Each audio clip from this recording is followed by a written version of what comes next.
welcome back to the Dark Cooking Stream. Welcome back to the cooking show. I hope you're all having a beautiful Sunday today, because if you are watching this live, it is currently 5 p.m. EST.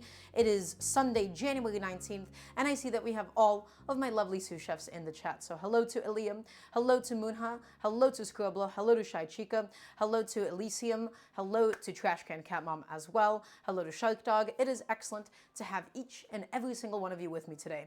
Uber Bounty, Shai Chica, School of Rock and Roll, Banner, Jimmy, Lego Batman fan, Godzilla's. Oh my gosh, we got a lot of people in today. So, welcome on in. I hope you're all doing really well today. We're going to be making something, as always, something really, really delicious. We'll be doing a dish that I actually haven't tried to do in quite a long time. Today, my friends, we're going to be doing some stuffed peppers. But these are not just any stuffed peppers. I know as a name, that doesn't actually sound all that exciting, but we're going to make them exciting, and we're going to be filling them with a lot of love and a lot of really delicious ingredients. My inspiration for this is just mostly from the fact that I had a very, very good stuffed pepper recently, and I've been thinking about it again. And I wanted to do a stuffed pepper with a Poblano. A Poblano pepper is one of my favorite peppers of all time. I love its vegetalness, I love its bitterness, I love its flavor that it has to provide, and it's going to be the perfect vehicle for it today. And so I've chosen to go in a slightly more Italian direction. I had some sweet Italian sausage. We have a whole lot of ingredients, and I also wanted to go ahead and cook up spaghetti squash. So we're going to do a roasted spaghetti squash. We're going to dress it up with a bunch of delicious things that we'll talk about in just a moment. We'll have these delicious poblanos. We're going to stuff them with mozzarella. We're going to stuff them with some some sweet Italian sausage. And then last but not least, the poblanos, they're going to bake with a little tomato sauce. I'm going to be doing a sauce that is of my own invention. It is my charred tomato cream garlic sauce. And we'll talk about how to make it. We'll talk about the steps that go into it. It's very easy, it's very minimalistic, but it's super delicious, it's super rich, it's very unctuous, and it's really, really creamy. So, with that being said, everybody, let's begin talking about some of the ingredients for today. So, we are, of course, going to be beginning with some Poblano peppers, my friends. Poblanos, I much prefer these to green bell peppers. They have so much more flavor. They're one of my favorite ingredients from Mexican food, and even though you don't typically find Poblano peppers in Italian cooking, it does not matter, because so many different ingredients in the kitchen are actually interchangeable, and this is one of them. So, Poblano peppers. Next, we're going to be doing some sweet onions that's going to get chopped up and cooked with the rice for the filling. I'm going to be doing some celery and some carrot, just the basic aromatic trinity. We're going to have some lemon. We're going to do a little bit of zest inside of the filling itself, and then we're going to be using the juice for the spaghetti squash. And speaking of the spaghetti squash, we have one big old spaghetti squash right here, and I'll of course walk you through how to prep it, how to get it ready for today, and everything. So that is all the produce that we need. I'll go ahead and set that down. Next, for the sauce, we're going to need an entire head of garlic. Everybody, that's right, an entire head of garlic is going to be going into the sauce, because it is going to be a roasted head of garlic. And we'll talk about why it's not going to come out too pungent. And the reason why it's called spaghetti squash is because it breaks apart into little strands and little fibers, and has like a little bit of a crunch to it. So it's almost kind of noodle shaped. So we also have some cherry tomatoes. This is not going to actually end up yielding a lot of sauce. We'll make it a little bit more cream-based today to be able to compensate for that. But the reason why I've chosen cherry tomatoes is because this is kind of the best tomato that you can buy year-round. They're typically grown in greenhouses. These are going to be the most tomatoey. These are going to be the sweetest typically. And we're going to char them and get them nice and properly roasted for the sauce today. Okay, next, I have some sweet Italian sausage. That's going to be for the filling. I also have a bunch of fresh parsley and fresh sage. I wanted to be very, very aromatic with my filling for the stuffed peppers. I wanted to include a lot of fresh herbs, and the sage is going to do a lot of heavy lifting for us. Now, let's go ahead and talk about my two spices of choice for today, which is just going to be some fennel seeds and some coriander seeds. Coriander seeds for a little bit of herbaceousness, and some fennel seeds for just a little bit of licoriciness, just to really amp up the fennel seed that's already present in the sweet Italian sausage. I wanted to push it a little bit more. So, fennel seeds and coriander seeds will be used for today. Next, I have some already washed, right? I already rinsed this out heavily and strained it out, but I have some nice rice here. I'm using some high rice. You are welcome to substitute this with any kind of short grain or medium grain rice that you would like.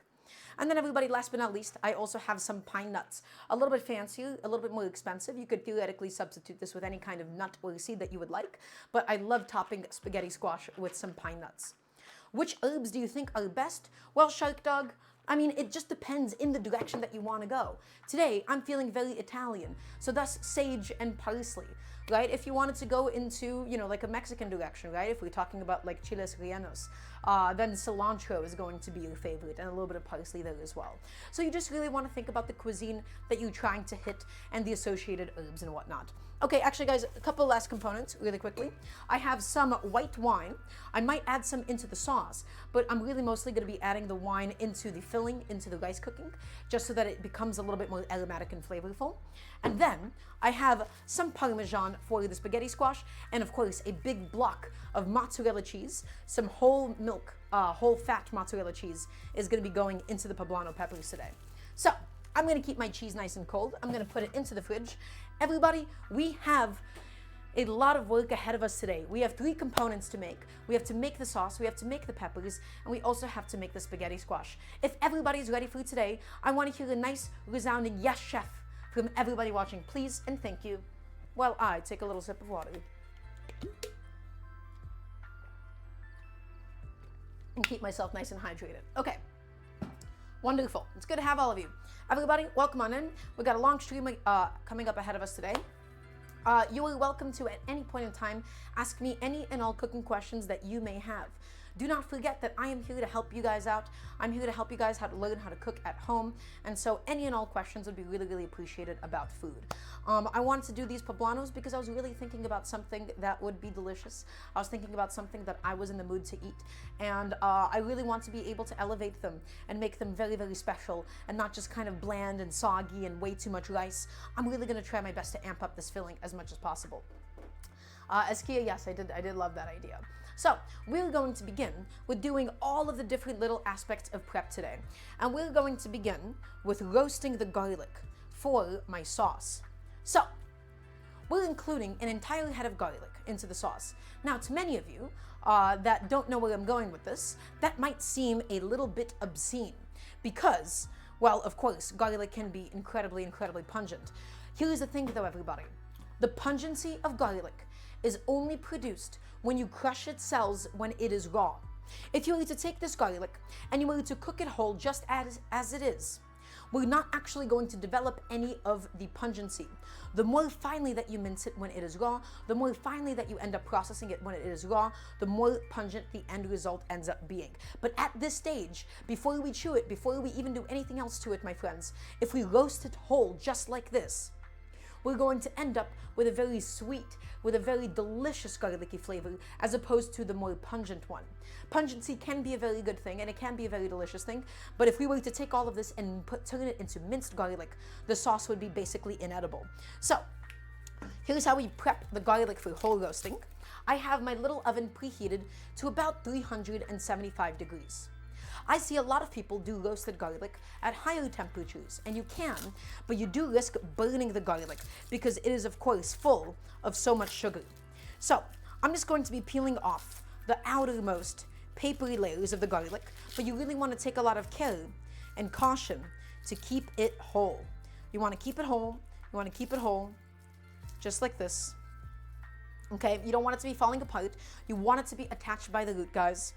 Okay, just like this. And then all that we're going to do, once we have most of the outer papery layer peeled off, we're just going to go grab a knife, and we're going to take great care and just cut the tip of the garlic off.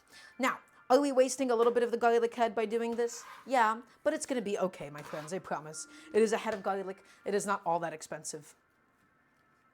Also, wait a second. Is my Twitch acting up, guys? What's going on with my stream? Is my stream okay? Or is it just the both of you that are coincidentally experiencing something? Okay, good. Okay, I was just double checking. Excellent. So, all that we've done so far is we've cut off the head of the garlic itself. We've exposed the flesh on the inside. Why? When the garlic cooks, it's going to get very, very soft, and it's going to get very squishy, and it's going to become super, super tender. We want to create an opening for us to then be able to push the garlic out of. And it's going to be a lot easier to do this when it is still firm and raw. Now, I'm also going to, for any of the garlic cloves that are almost like stuck around the sides, I'm also just going to create a slight opening like this. Also, Christian, thank you so much for the Prime sub. I really appreciate it. It was very sweet of you. Welcome on in. I hope you're having an excellent day today. So, I'm just going through, and I'm just cutting off any of the tips of the garlic cloves that I was not able to get in one fell swoop. And now, my friends, we're going to wrap this in a little bit of aluminum foil, douse it with some olive oil, douse it with a little bit of kosher salt, and it's going to go into a 375-degree oven for about 45 minutes or until the garlic is really, really nice and tender. So, and you do want to be quite generous with the olive oil, okay?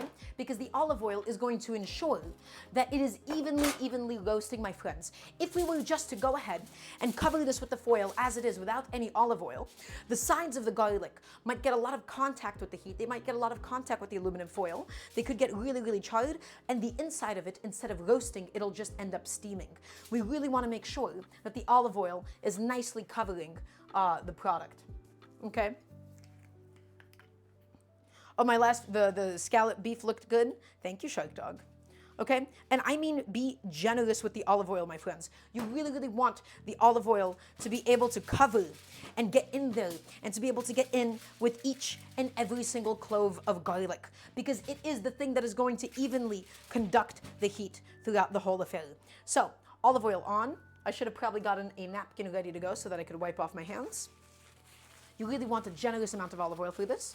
And then we're just going to go ahead and hit this with a little bit of salt. Not too much salt, but the salt just really makes sure that we're pulling out some of the excess moisture from the garlic, and it really helps to facilitate the cooking process. So, big old pinch of salt, olive oil on. Going to quickly rinse off my hands. And then into a 375-degree oven for about 45 minutes. And every now and then you might want to test it with like a cake tester or like with a toothpick or something. And there's no right or wrong way to do this, guys. Okay, you just want to go slowly. I see, Sir Specs. This is always appreciated. Well, I'm glad to help out. So, garlic goes in. We don't really want to tent this too tightly or anything because it's going to make it quite difficult to peel and open up later on. Just make sure that you don't have any olive oil dripping down below. It'll make a really, really big mess in the oven. Just make sure it's not poked any holes. And in she goes. And then we'll check back on it and we'll see how it ended up doing. Does anybody have any questions for me at this point in time? Because if not, we will simply move on to the next step. And also, by the way, I didn't mention it. Let's do a little bit of housekeeping really quickly. Guys, if you would like to support the show, the best way to go ahead and do so is through the Patreon. You can type in ! Patreon. The Patreon, everything, all the proceeds from it go directly back into the cooking show, paying for the ingredients, paying for some new camera equipment in the future at some point eventually. And so you don't really get anything in return out of it, but you do get to support this because I've turned off all the advertisements and I would like to not lose money on making this. So, Patreon. If you want to support the show, Patreon or ! Tip and donate. So, garlic is going. Now, we have a lot of other components that we need to get done in the meantime. I'm going to start by turning on my broiler because we are going to begin by charring my cherry tomatoes, and then we're also going to be charring my poblanos. So, let's talk about this sauce really quickly, and let's talk about my tomatoes. This is a tomato sauce that I wouldn't really say invented because a tomato cream sauce is not necessarily anything new, but I really want you guys to listen in so I can talk to you about my creative process about this at some point. Typically speaking, the proportions for a tomato sauce are for it to be tomato heavy, tomato first and foremost, maybe regular garlic as just like an accent, right? You would mince in a little bit of garlic or put in a whole clove of garlic, typically do a little bit of onions, and if you're doing like a tomato cream sauce, it is still quite tomato forward. My inspiration for the sauce was that I wanted to use all of the basic components, all the basic ingredients of a tomato cream sauce, but really play with the proportions. If you guys want to get started with being creative in the kitchen, with starting to do your own stuff, a very, very fun way to begin experimenting in a kitchen is to pick a dish that you like doing, pick a sauce that you like, and think, what happens if I really heavily increase the proportion of this? What if I fundamentally change the structure? What if I make it so that this becomes the highlight? In my case, I've made the heavy cream and the roasted garlic the highlights of the sauce. Instead of just doing a couple of cloves of minced garlic in the sauce, I want to do an entire head of roasted garlic. And think about what else you can do with the components. Instead of just cooking down my tomatoes, I take a lot of inspiration from Mexican cooking. Specifically, the thing that I love most is charring tomatoes to be able to get a little bit of extra smokiness out of them. So we're going to be charring these tomatoes, getting them smoky, roasting a whole head of garlic, and we're going to be making it quite cream heavy. What is all of this about? This is me showing you my creative process on how I began recipe developing the sauce and how I began improvising. Okay, I want to get you all into the habit of cooking with creativity. I want you all to be able to make things happen in a kitchen. And it's not always going to be delicious, but I just want you to begin by playing with concepts, playing with proportions, and think about what are different techniques I can apply to these ingredients so that I can get something else out of them. It doesn't have to come out delicious. It just has to be edible enough that you don't waste it at the end of it. And if you don't like the way it comes out, you don't have to do it again. That is what it means to really, really understand food and to actually have fun with it. Cooking is not just supposed to be a practical thing that you do and you follow a recipe exactly. You're supposed to have fun with it, and you're supposed to really try to influence it with your own tastes and your own ideas over time. So, my inspiration, once again, I wanted roasted garlic and I wanted charred tomatoes, and it's going to be a really simple but a very delicious sauce. Send me later. I'm glad that you like the advice that I have. So, guys, if you have any ideas for, things that you would like to do, things that you'd like to play with, you can also just throw them in the chat and see what I think about it or something, or see what everybody else thinks about it. So, how do we cherry the tomatoes? Really, really simple. Cherry tomatoes, nicely washed, okay? And they've been, of course, dried off. And they're just gonna go onto a sheet tray with a little bit of aluminum foil under the broiler. We're going to make the skin really, really nice and smoky. We're gonna get it really nice and blackened. And we're going to try to make sure that we don't cook it too much so that it doesn't release too much liquid, okay? Now, what kind of other tomatoes could you use for this? You could theoretically use something like a plum tomato. But the reason why I've chosen a cherry tomato is just because, at this point in the year, tomatoes tend to be quite tasteless. Cherry tomatoes are kind of the best tasting tomato that you can get year round. Okay? So, cherry tomatoes, all set, all ready to go. They're gonna go under the broiler. It's not going to take any definite amount of time. It's just going to be as long as it takes. We wanna get them nice and blackened. We wanna get them nice and roasted. We wanna get them nice and smoky, my friends. So under the broiler they go. And that is all said and done. And then we will also be doing something really, really similar with my poblanos, my friends. Okay, now I could have theoretically, I guess, done this on two separate sheet trays at the moment. Would you use a big juicy tomato in the summer? So X3 I would use the best tomato that you can get access to.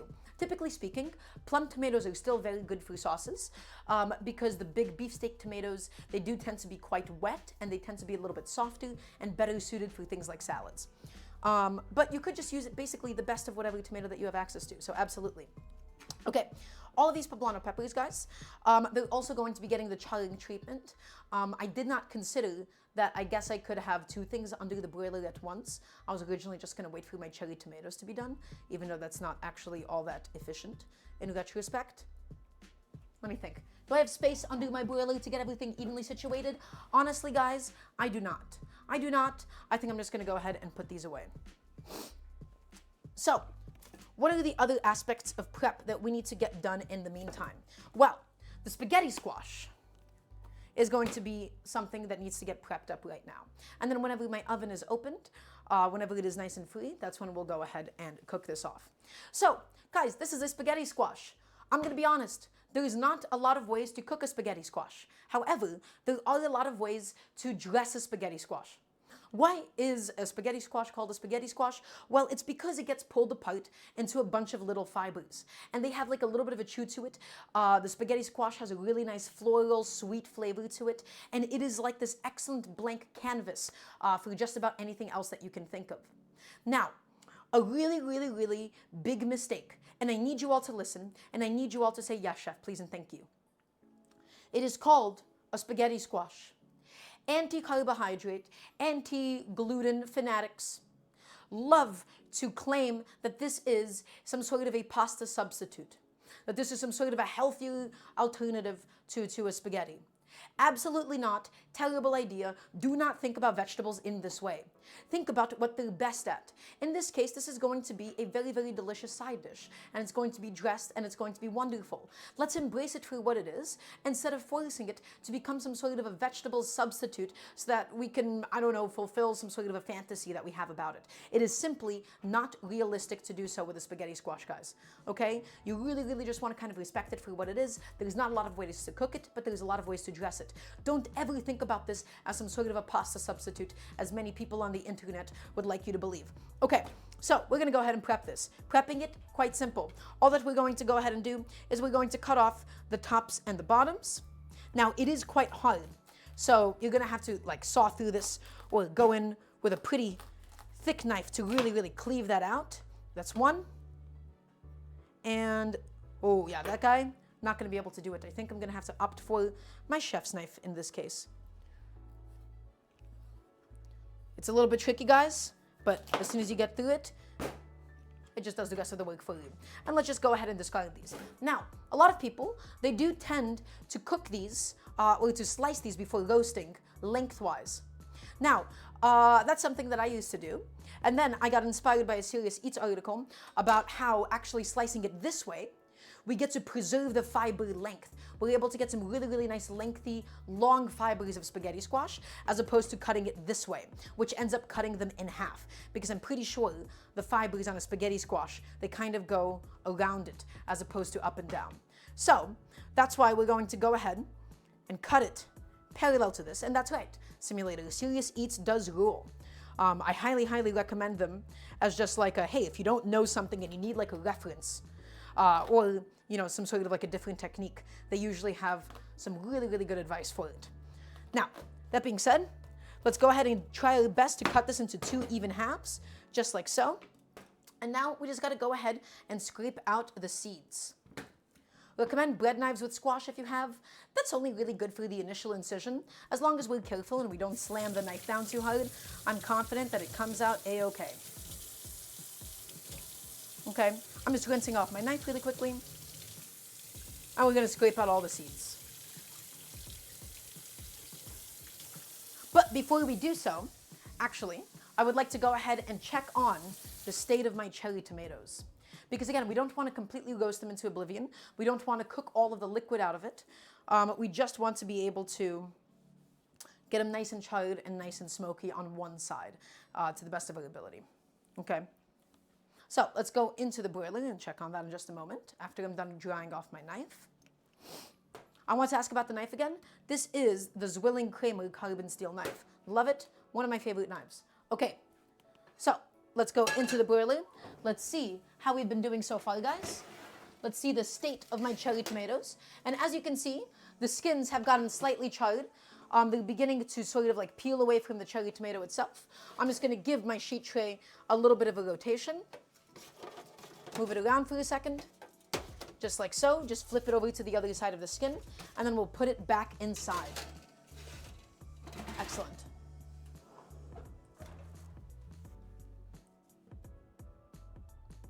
Okay, and back to this we go. But it is not a cheap knife by any means. The Zwilling Kramer knife, it's a little bit pricey. Okay, let's go ahead.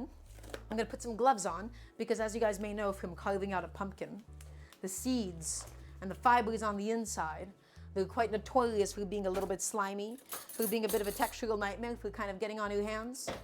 And so we're not gonna have any of that today.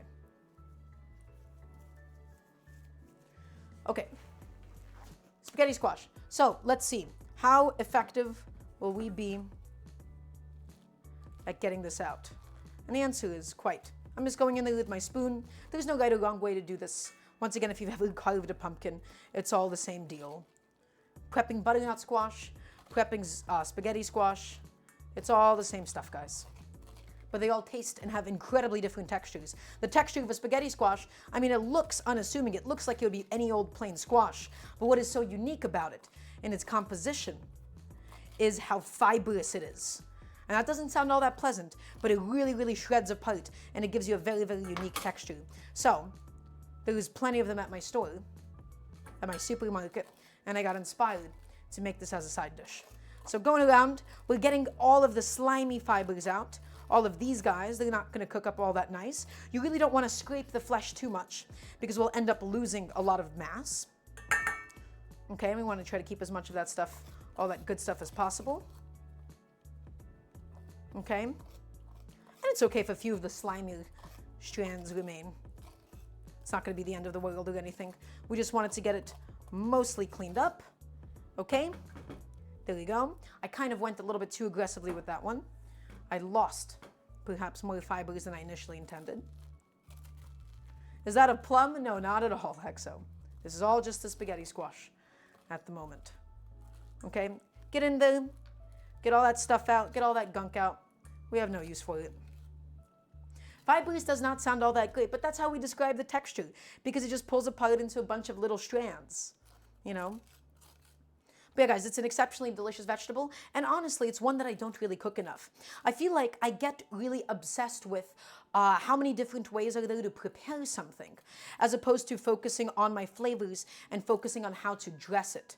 And that is absolutely a mistake that I've been making with vegetables for a while. There's not that many different ways to prepare a single type of vegetable. I think that was almost like a creative pitfall that I was stuck in for a long time.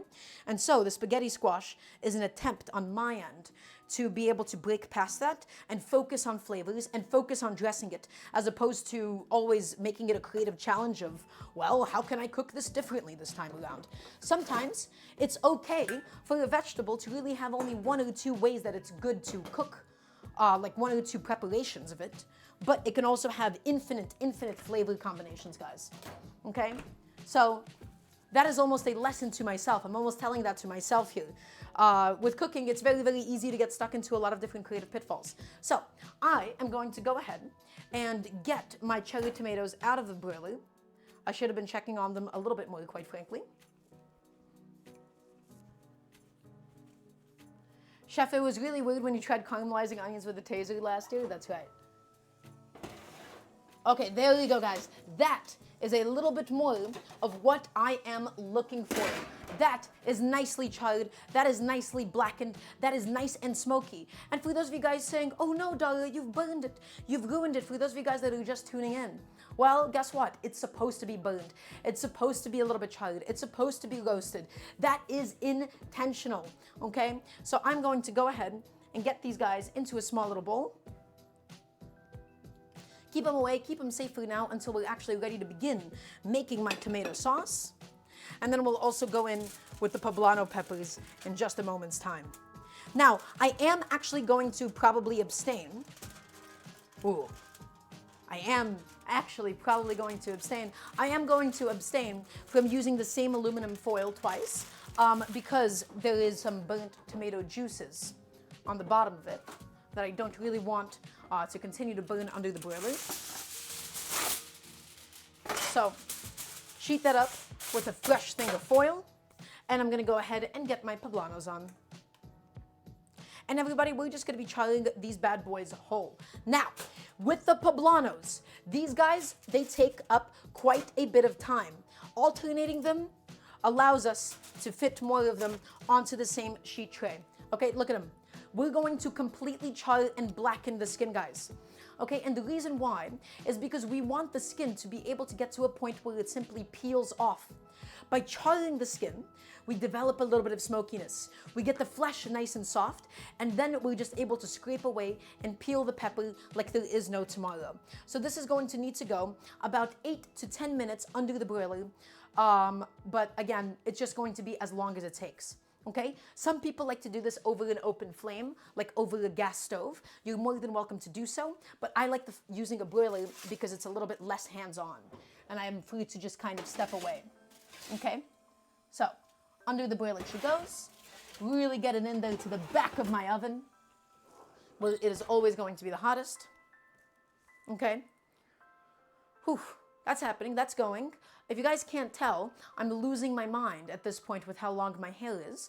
It's very nice to look pretty with long hair and overgrown bangs, but when you're actually in a kitchen and you get down to it and you need to start cooking, well, you're actually kind of just going insane. And so that's where I'm at the moment. So please forgive me if I am kind of losing it. Okay, let's have a little sip of water. How many channel points for a hairnet stream? $200 donation, Serena, and then we'll do a hairnet stream. Because I do not like how I look with my hair tied up like that. Not at all. But everybody has a price. $200, I think, is going to be my price. Cough, cough, exclamation mark, tip, or donate. This is educational. I'm not shilling or anything. Tee-hee. Okay, anyways, let's go ahead and put away my spaghetti squash.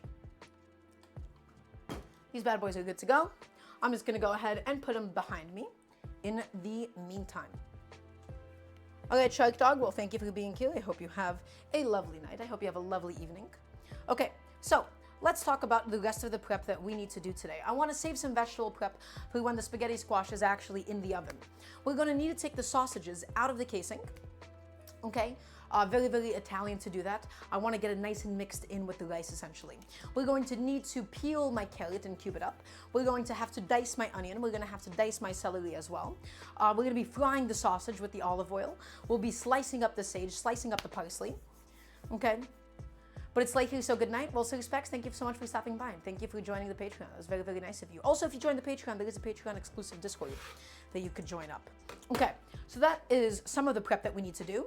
But the other aspect of prep that I think we should get done right now, guys, is we're going to toast and grind our own spices today.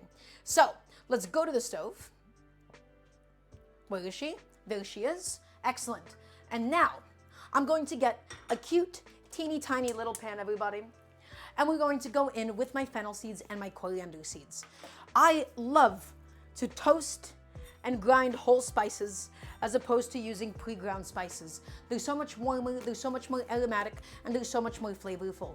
And the real key to this is after we go on with the spices, guys, we're just gonna go in there. Again, I'm not really measuring. I don't foresee myself using all of it today, but it's easy just to toast up and grind more than we need, and then we'll adjust it.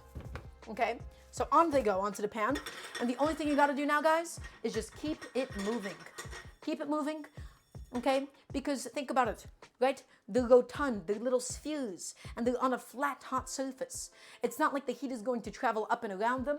We have to keep them moving so that they're able to actually evenly toast, okay?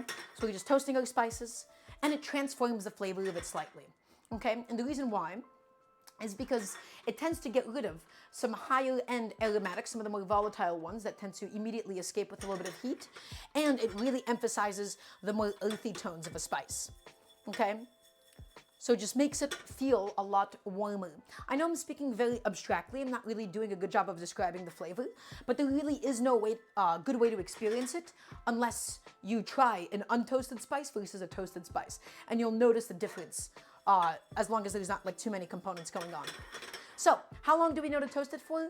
We basically go until we see slight wisps of smoke. We don't want to go too much, of course, because that just results in some burnt spices, which is not what we're looking for at all. So keep toasting it, guys. Keep toasting it, keep toasting it. Keep it moving. And we're going to take a little smell. See how it's smelling at this point in time? You, of course, don't want it to smell burnt. You want to smell the licoriciness of the fennel seeds. You want to be able to smell the herbaceousness of the coriander seeds, okay? You see an escaped spice? Oh, you are correct. One of them managed to get out of here. Come on, buddy. Back in you go. Thank you very much. Again, until we just see slight wisps. Oh, I always struggle with that word. Wisps of smoke. Also, Jackie, welcome on in. It is amazing to have you. Hope you're having a wonderful and beautiful day today, my friend. Toast those spices, guys. Toast those spices. Again, fennel seeds, coriander seeds. This is already stuff that is present in the sweet Italian sausage. But I really, really wanted to be bold with my flavors today. Okay? I really wanted to be able to push it. And we're just about there, guys. Almost done with the process. This is why having a cute little tiny pan like this really, really pays off at the end. Oh, okay. I'm perhaps moving it too aggressively. Just seeing if we have any of the smoking developed at this point, and the answer is nope, not particularly. Just keep it going. Keep it going, keep it going, keep it going, keep it going. And there you go, guys. Now that is slightly smoking, now the kitchen really, really smells like those fennel seeds, and it's just going to immediately go into my spice grinder. Okay, guys, as far as kitchen tools that you need to buy, I highly, highly, highly recommend investing in a cheap little spice grinder just like this. This is not a spice grinder. This is just a coffee grinder. But you don't want to use the same one as the one that you use for coffee, because your coffee will taste like spices and your spices will taste like coffee. So make sure that you're using a completely separate one. And all that we got to do, guys, well, it's not too complicated. We just plug it in and we buzz it up. So I'm trying to get that into the outlet. There you go. And I'm all the way back here. So bear with me on this. But just grind it up into a nice fine powder. Grind it up, guys, grind it up. I do enjoy a mortar and pestle as well. The reason why I abstain from using a mortar and pestle for this is because it's very nice when you're not going for a perfectly fine consistency. It's nice for like cracked black peppercorns. But when it comes to the pure efficiency of a spice grinder and getting a powder, you can't beat it. So keep it going, keep it going, keep it going until it's a nice fine powder. I'm gonna check on it. I'm gonna see how it's doing. Almost done. It smells very aromatic. Really, really beautiful.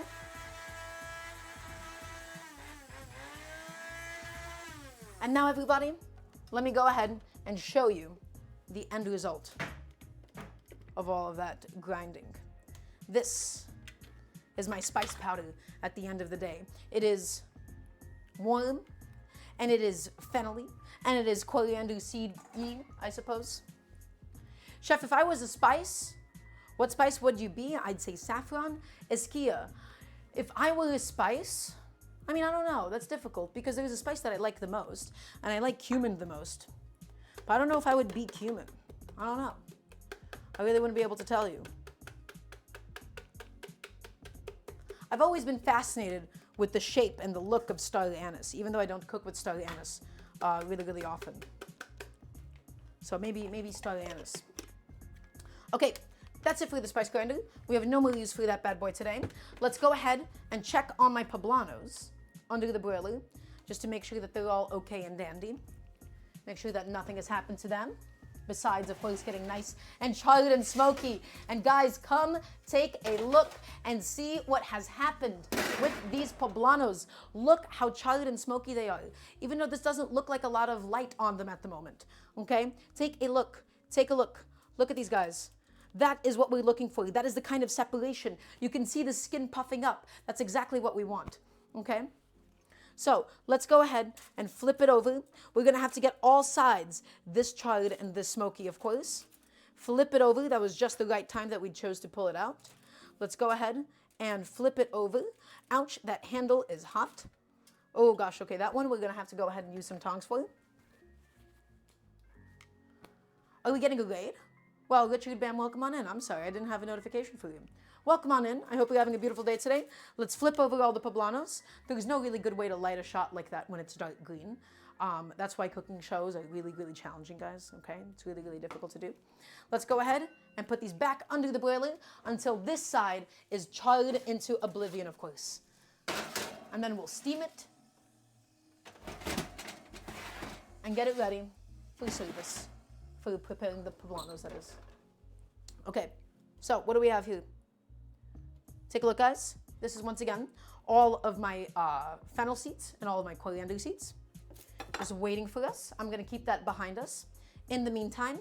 And I'm just gonna put away a couple of things that we no longer need for today. I no longer need my whole spices. So guys, when we cook at home, we always clean as we go. When you're done with something, put it away. Get it out of here. Keep on making space for yourself. So, the spaghetti squash, that's already been sliced. That's waiting for us. Awesome. And that's just gonna go into the oven after the poblanos are done.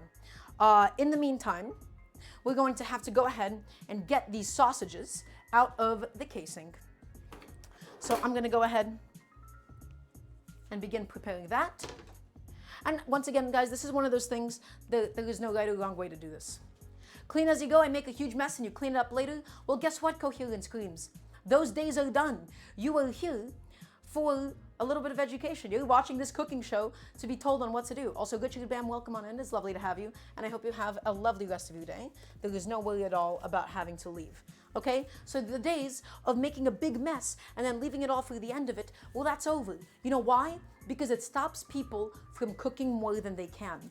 It stops people from getting as excited about food as they can be. I am here to get you guys cooking in the most painless way so that you can be doing the creative stuff, so that you can be doing the fun stuff.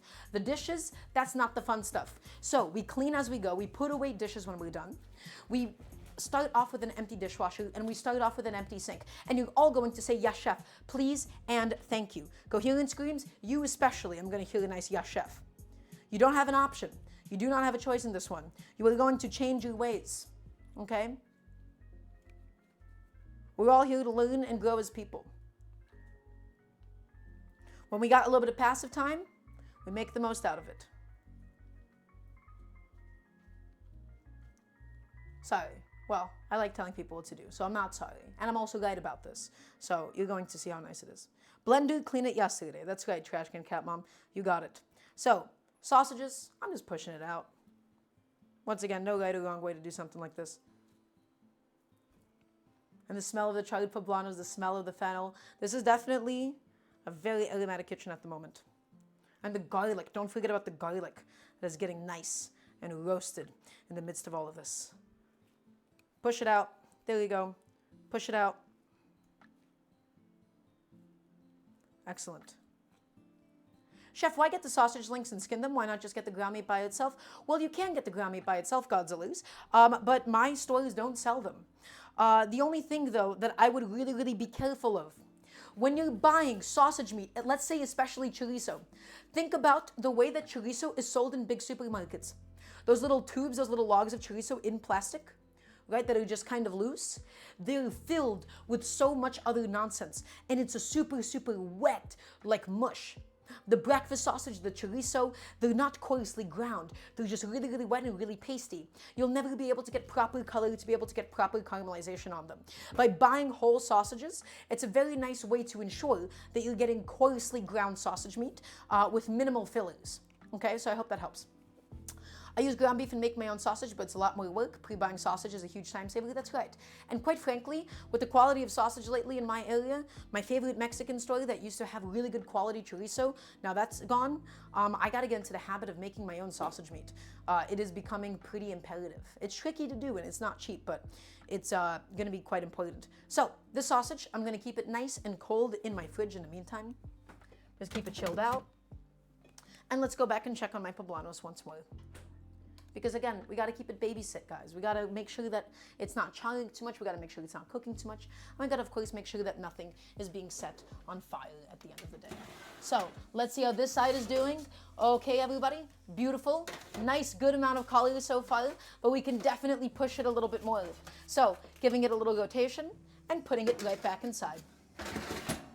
And again, I just take so much inspiration from Mexican cuisine. This is the Mexican technique. This is what you do for so many different salsas. This is how you do it for poblanos, for chiles rellenos.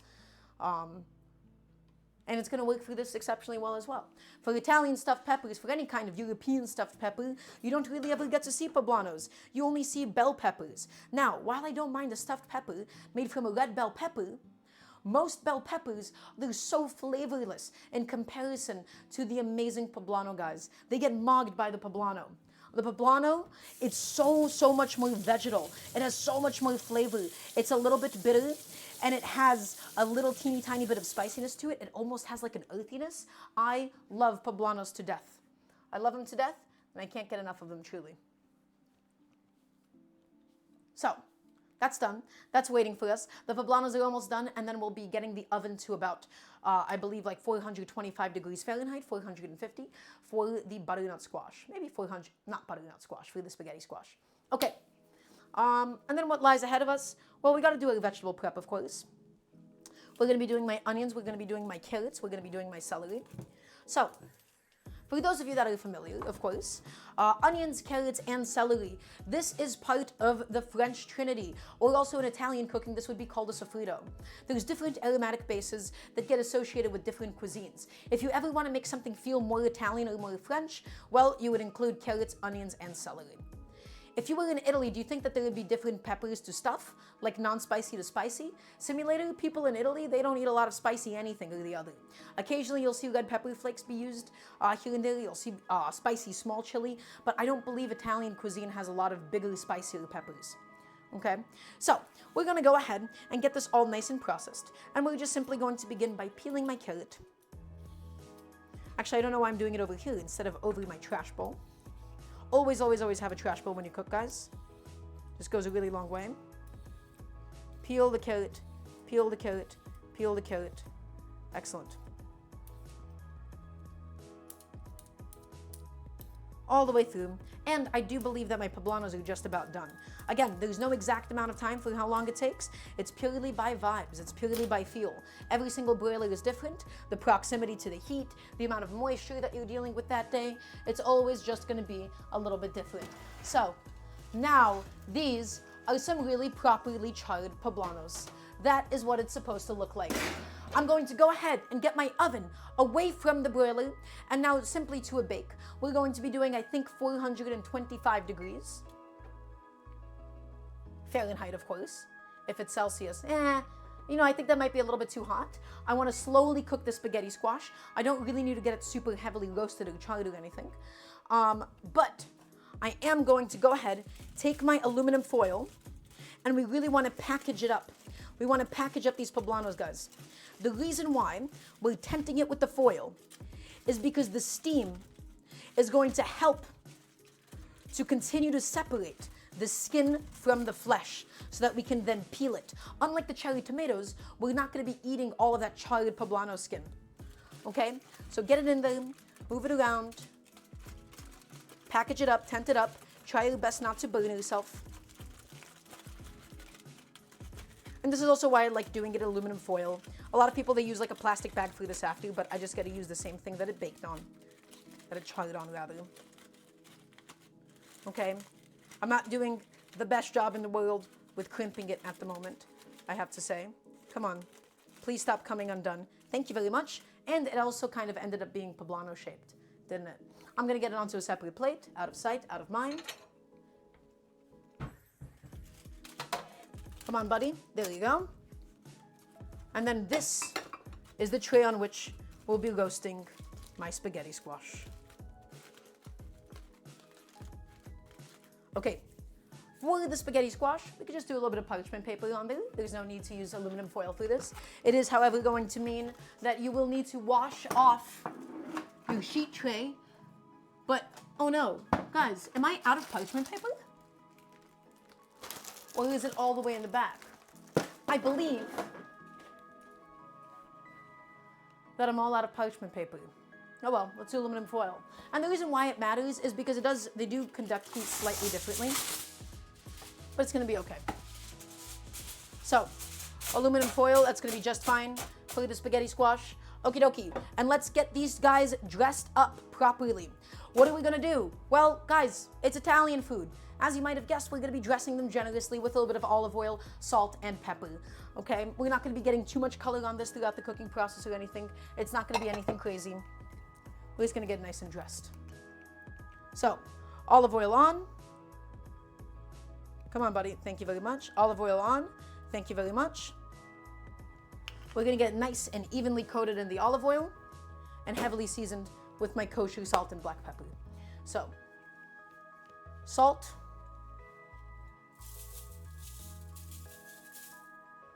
Salt goes on. And a generous amount of salt, please, guys. We're gonna roll it around in all the salt and pepper. So I'm not too concerned with getting it all perfectly done right now. Come on. Oh, there we go. Tighter. Thank you. Is my pepper grinder out of black pepper? That's on me. I should have refilled it before the stream, everybody. Please forgive me. If everybody forgives me, I want to hear like a "we forgive you," chef, I think. So, please excuse me for a moment while I do that. No parchment, No pepper. Guys, I'm fumbling, aren't I? I'm really, really dropping the bag.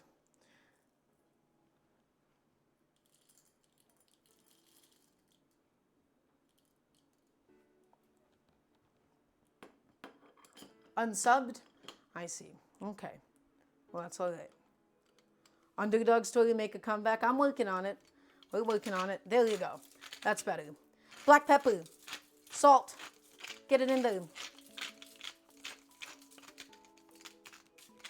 Excellent. That's a lot better. And I'm just going to grab a glove. I'm just going to roll it around. Normally, I'm a very big advocate about like specifically seasoning and oiling a vegetable on a separate plate. Oh, not Zenfka. Thank you so much for the sub. Yeah, wait, I think more people should be threatening often to not sub to me if it means more people will end up subscribing. So thank you. That's very, very appreciated. Okay, roll it around in the olive oil. I took a little bit longer than I should have. And what that means is that the spaghetti squash has already started almost like soaking up the oil. If you've ever tried to oil zucchini, you would have probably seen this happen.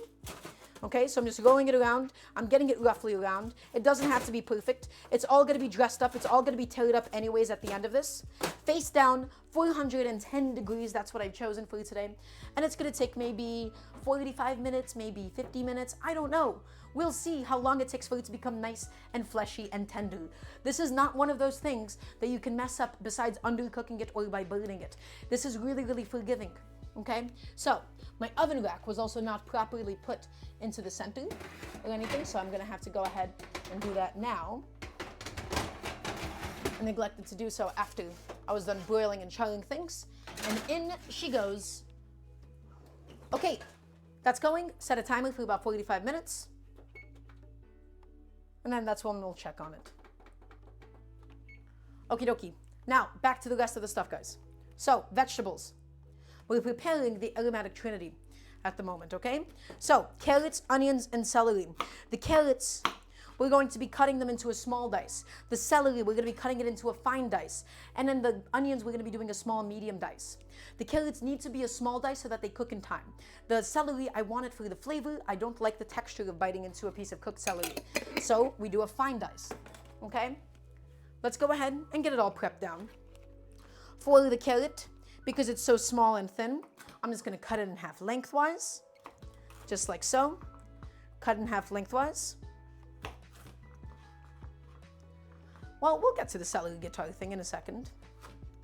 And then I'm just going to cut it in half into little bits. I'm not using a lot of carrots today or celery.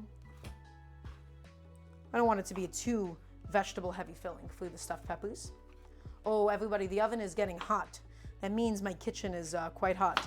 I have one little air conditioner and it is not keeping up. Okay, matchsticks. Ugh, I'm beginning to suffer. Ooh. Oh no, why is it so hot in the kitchen?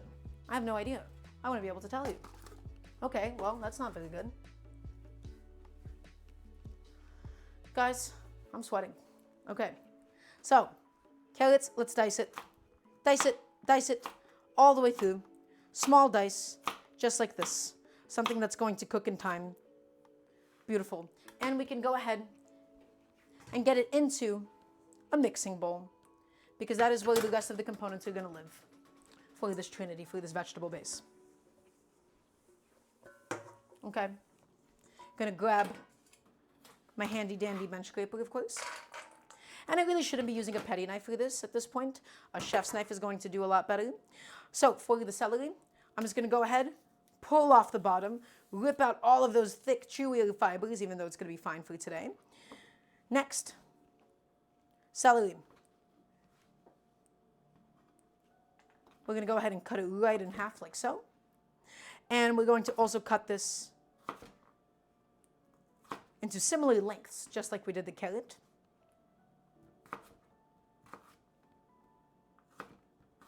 Except for the celery, I'm going to be doing a much finer dice, a much finer, thinner dice, because again, I'm just there for the flavor of the celery, but I really do not want to risk biting into an undercooked piece of celery. So, finer slice all the way through, get it done, get it gone, and then we'll be doing, I don't know, maybe half an onion. It's a huge onion that I have.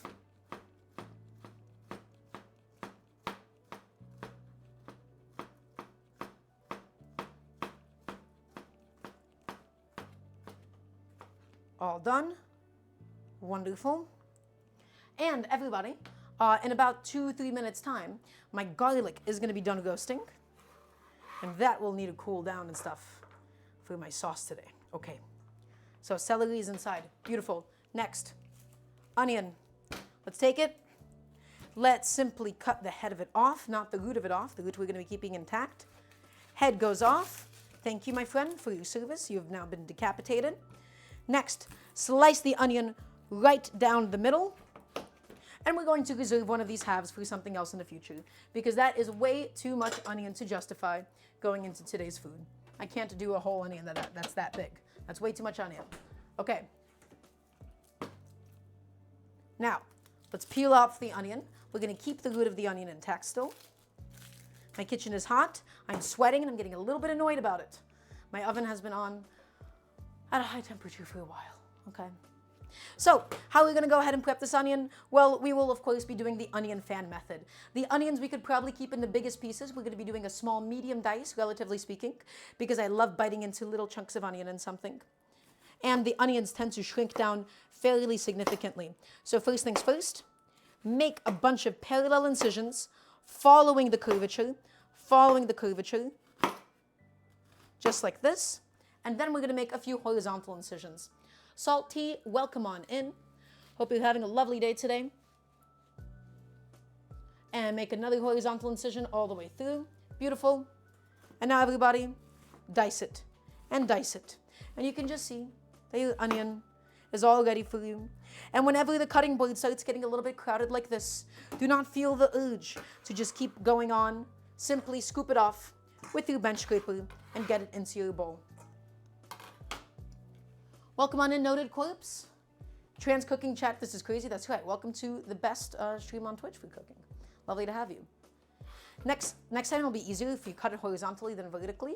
The incisions, I honestly think it doesn't really matter too much. I think with a sharp knife, you have plenty of ease and plenty of options. If it was a slightly duller knife, then I would agree that the horizontal incisions would be easier first.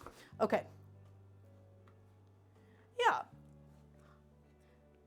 Chef, do you like claw clips for your hair? Nope, don't like them. Only bands. I have tried Stanguro. I have tried. What do I do next? Well, that's a good question, noted corpse. Here's what you're going to do, though. This isn't just a cooking show. This is an educational cooking show. You're here to ask me any and all cooking questions that you may have. It can be about this dish. It can be about something else. If at any point you want a full list of all the things that we're using today, you can type in ! menu. Has some of the ingredients if you ever get lost at any point in time. But welcome on in. It is lovely to have you. Okay, so here we go. Really, really basic mirepoix, really basic sofrito that we have here. Carrots, onions, and celery. I might have neglected to have gotten that piece. I will say, though, prepping really, really big onions, especially like the Vidalia onions and the sweet onions, always a bit of a hassle. It just comes with the job. I'm going to rinse off my knife once again. Just get all the food particles off of it. Next, what do we need to do, guys? Well, I want to go ahead and get my sage leaves nice and thinly sliced for the filling. Sage is a very, very amazing herb. I love sage leaves. However, it has a pretty big problem, and that is the texture of a sage leaf, which is to say, unless you're getting a sage leaf really, really crispy in something, and it doesn't really keep its crispness for a while, it almost has a certain fuzzy quality to it. Now, what is really amazing about sage is that it actually holds up to a lot better cook time than other fresh herbs. So what does that mean? We get to go ahead and really, really thinly process it, very, very finely slice it up. And then it'll be able to get cooked into the rest of the filling, retain a lot of its flavor, but we really want to take a lot of caution to not cut it too big or anything. Okay? So, how many sage leaves am I using? The answer is quite a few. I want a very aromatic and very, very flavorful filling for my stuffed peppers. Also, thank you, noted corpse. I appreciate it. So, get those leaves off. Excellent. I'm not really even going to bother with the smaller leaves. I have a massive bushel of sage in my fridge. And now we're just going to go ahead and stack it up. Let's stack it up. Let's stack it up. But Salty, here's the thing. By no means is anything that we're doing here a recipe. I'm here to teach you guys techniques. I'm here to teach you guys fundamentals. I want you to adapt this to the things that you have or to the flavors that you like. I'm here just to show you the technique of how to stuff a pepper. Now, my roasted garlic at this point should be finished. Before we continue, I'm going to go ahead and just check on the garlic. I'm going to make sure that all of my cloves are nice and tender. So everybody, please bear with me for a moment. And how do we check that? I'll show you right now. So, very, very gently, this is why I told you. Oh, is she the Adam Ragusa of the trans community? Noted corpse? We have strong opinions about Adam Ragusa here. We have strong, strong, strong opinions about him. So I would not like to be compared to him. Anyways, garlic, look at that. Nice and really, really beautifully roasted. Okay? I'm now simply just going to take a toothpick or a skewer or maybe even a fork, whatever I can find first. And it is perfectly tender. Okay, now we just got to go ahead and leave it open for a little bit until we're able to squish out all of the garlic cloves just fine. So that's done cooking. That needs about 5 to 10 minutes of cooling down. And now let's go ahead and really, really, really thinly slice my sage. How do we do this? Well, super important, everybody. We do not chop. We do not crush. We don't do a rock chop. We slice. With a sharp knife, with minimal vertical force, we pull our knife all the way through, as thinly as we can muster it. Why? This way we avoid crushing the sage. We don't get it soggy. We don't get it wet. We don't just make it release all of its flavors onto the cutting board. It doesn't oxidize this way. You just gotta really, really properly, thinly slice it. You have no idea how gentle I'm being with this thing. Slice it, slice it, slice it. Beautiful. Now, give it a good rotation. Give it a little 90-degree turn to the best of your ability. Hold this pile of sage, and we're going to go ahead and finally dice it, just like so. And that's going to be all the processing that the sage needs. Again, really, really imperative that we do this for the filling, because otherwise the sage, again, pretty notorious for its fuzziness. Okay, so we want to keep it quite small, but I don't want to turn it into a puree or anything and just completely decimate it in the process. All right.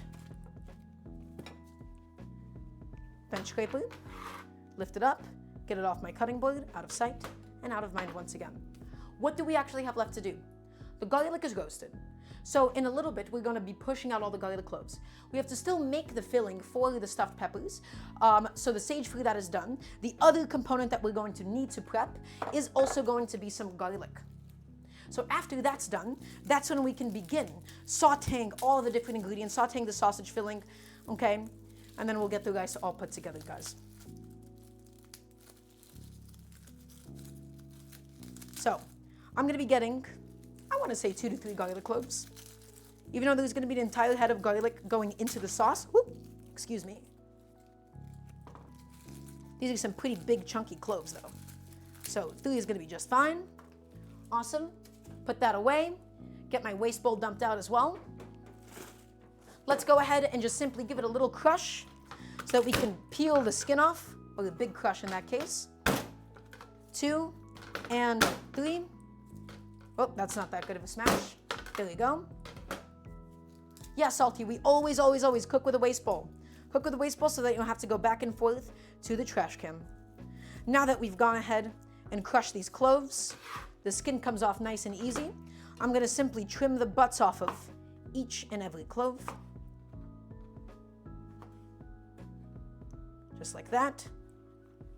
Sheenie does things. Welcome on in. It's lovely to have you. And now, everybody, last but not least, it's time for the garlic press. My favorite kitchen tool of all time. If you don't have a garlic press, please invest in one, because mincing garlic by hand is sticky and annoying. So garlic press just gets the job done for us much quicker than anything else could hope to be. That's right, Trash Can Cat Mom. That's also a really, really good thing to do. I do that usually in my vegetable prep stage. Whenever I'm washing, whenever I'm getting them ready to put away into the fridge, that's when I use the grocery store produce bags. Okay, now Everybody, remember when I talked about cleaning as you go? It is really imperative that you do so with your garlic press. Now is the time that you want to rinse it under the water. Now is the time that you want to poke the holes with a brush so that none of the garlic simply dries in there, and then it'll become impossible to clean later on. So now is the time to wash it. Now is the time to rinse out those chunks. Get them gone, everybody. And please say yes, chef. That'd be very appreciated.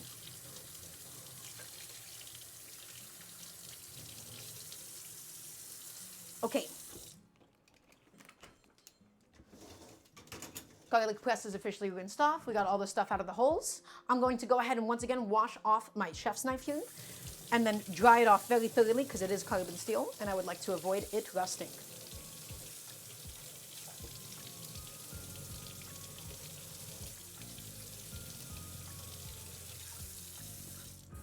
Okay. Everybody, let's go ahead and do a little recap before we go on into the rest of the cooking process. So, welcome on in. It is lovely to have each and every single one of you with me today. Today, we're doing some really delicious Italian stuffed poblanos. We don't stuff it with an Italian, we stuff it with some Italian sausage, some sweet Italian sausage. And so far, let's talk about some of the things that we have accomplished up until this point after I'm done drying off my knife. Well, some of the more easy stuff was we've gone ahead and we've roasted a whole head of garlic so that we can go ahead and transform that into my charred tomato and garlic cream sauce. Next, I have here my charred poblanos. They're steaming in the foil so that we can go ahead and peel off the skin. I charred my cherry tomatoes for the sauce today as well. We've processed up my vegetables. We've also thinly sliced my sage, and I currently have some spaghetti squash going inside of the oven so that we can go ahead and get it nice and soft and nice and cooked. Okay, now my friends, we are going to begin the actual cooking process itself. So come with me to the stove, and I have here my beautiful Mavier stainless steel saute pan. Okay, saute pan, saucepan. It's not a saute pan, it's a saucepan. We're going to begin, of course, with a generous amount of extra virgin olive oil because, of course, this is Italian food, and combining the fat of the sausage and combining the fat of the olive oil is where we're going to be developing so much flavor. So this bottle seems to be done for. I have another bottle of olive oil ready to go, but we don't actually need too much olive oil because we have all of the fat that's going to be coming in from the sausage shortly. But I want this filling to be rich. I want this filling to be decadent. I want this filling to be flavorful, everybody. So don't sleep on the amount of oil at this stage. So, as always, and I need to hear another yes, chef, please and thank you. The key to mastering stainless steel is to heat it up slowly over a longer period of time. So many people, they love talking about, oh, the light and frost effect. Put in a little bit of water and see it dance around. Not necessary. That is not when a pan is actually nonstick. To get a pan to be properly nonstick and to get it to be properly heated all the way around, the key is to heat it slowly. Otherwise, you will have a lot of hot spots and cool spots. So in a kitchen, I always, with stainless steel cookware, with cast iron cookware, does not matter what is the case, the thicker the metal, the longer you actually have to heat it up. Medium, medium low, for about a few minutes. Okay? That way, my friends, it's going to get up to the temperature that you need. It takes a little bit longer, but none of the food is going to end up sticking in the process. And so the order of operations is as follows. We're going to add the sausage. We're going to get the sausage nice and browned. We're going to get the sausage to release its fat, and then we remove the sausage. We then go in with the vegetables. We're going to go in with the garlic. We're going to go in with the spices. We're going to deglaze it with some white wine, and then cook in the rice into all of that deliciousness. So I'm just getting my sausage out of the fridge. In lieu of that, in preparation, just going to make sure that I have a coaster, as well as a wooden spoon or something. But again, medium, medium, low heat. And we're always cooking when the goal is to be able to taste the fat. When the goal is for the fat to become one with the dish. We're always using a delicious fat, my friends. We're always using something like olive oil or bacon fat or sausage fat. We don't need to use like avocado oil or canola oil for something like this because it doesn't really add anything to the final dish. Okay? So, it's not like some sort of anti-seed oil conspiracy. Neutral oils have their place and time, but this is not it for me. And I do also believe my poblanos should be just about ready to peel at this stage too. They have been steaming along. They've been going. The skins are nice and flexible, they're nice and soft. We've got to be delicate with them. We've got to be super, super delicate so that we don't completely make them fall apart, okay? So I'm just opened it up so that it's going to be cool enough for us to handle. But yeah, guys, those skins, they are waiting to go. They're ready to go, as you can see. It's going to get peeled off. We're going to be able to get that nice tender flesh of the poblano afterwards. Okay, now the pan does not need to be scorching hot for this. I'm going to explain to you guys exactly why for a second. So, to actually develop browning on something, to be able to maximize the Maillard reaction, it is a relationship between both heat and time. If we were to go ahead and add the sausage to a screaming hot pan, we're talking completely smoking, super, super high, it doesn't actually develop a crust faster. And the reason why that is the case is because it actually just makes the sausage cook faster, and then it immediately releases all of that moisture, all of the, all of like the juices that are trapped in the meat itself. The key to actually getting a really, really good color on some sort of ground meat, be it ground beef or sausage or otherwise, is a medium heat as opposed to a high heat, okay? So, this has been going, this is almost there. Again, I still want this to be nice and hot, but you don't need this to be screaming hot to be able to develop a good crust. You develop a good crust, it sets too quickly, it releases its water a little bit too quickly, okay? So, a lot going on, a lot to do. And then while the filling is cooking along and stuff, I think that's when we'll go ahead and, peel up my peppers and stuff and work on the sauce. So, because we still got a really, really delicious sauce that we got to make at the end of this. Okay.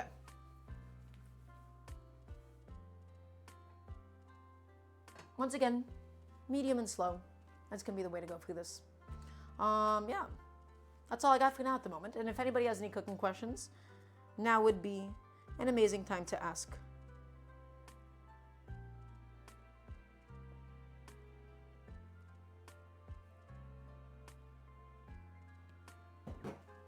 Let's see, how are we doing? We don't really need the oil to be particularly smoking hot or anything once again. I think this is going to be just the right time. We'll get the sausage meat inside. We don't have to mash it up immediately or anything, guys. We let it go. We get it in there and into the oil. I'm just spreading it out very, very slightly, just spreading out whatever meat is on top. And we're going to let it naturally unstick itself from the pan here. Make sure that it is generously, generously coated in the oil. Might be off topic, but when making sauteed onions, is butter or oil better for them? For sauteed onions, salty, it really just kind of depends on the flavor that you're going for.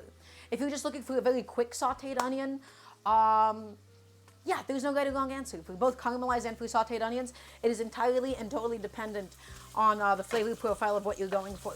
Generally speaking, especially for onions, because they don't need super long cook time, I would say that there is not a very, very pressing need for use of canola oil or something. Okay, guys, before the meat completely sets up or anything, now is gonna be the time that we really go in there and break it up. Break it up now as opposed to later, and you're gonna have a much better day. If you release a clothing line, would it be called Daramgar arrangements? I suppose so, use of weapons. That's quite clever. So, get that meat nice and processed. Get it processed, get it processed. Break it up. Because again, we don't need massive chunks of sausage. The sausage is there to flavor the rice. The sausage is there to flavor the filling. We don't need it to be particularly, well, massive that is. So break it up, break it up, break it up, break it up before it cooks. Before it gets too bouncy, before it gets too rubbery. Now is the time to break it up, guys.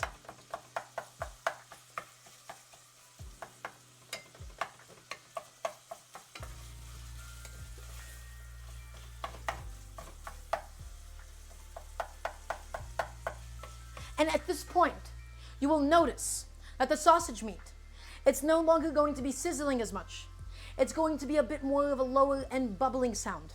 The sausage is beginning to release a lot of moisture, and that is normal. That is what happens when ground meats cook.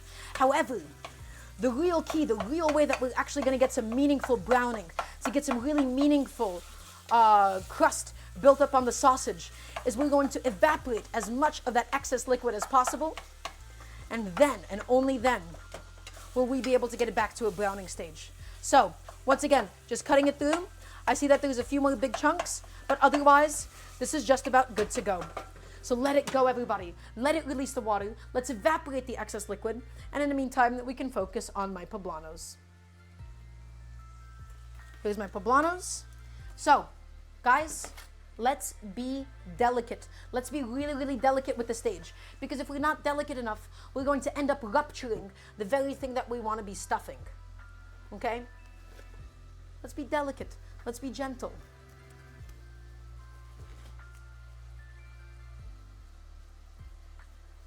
So, once again, not exactly a single best way to do this or anything. We can use a paring knife. We can use like a little petty knife or something to help us with the process as needed. But as you see, the skins, they've gotten themselves nice and flexible. So we can just peel them off, just like so.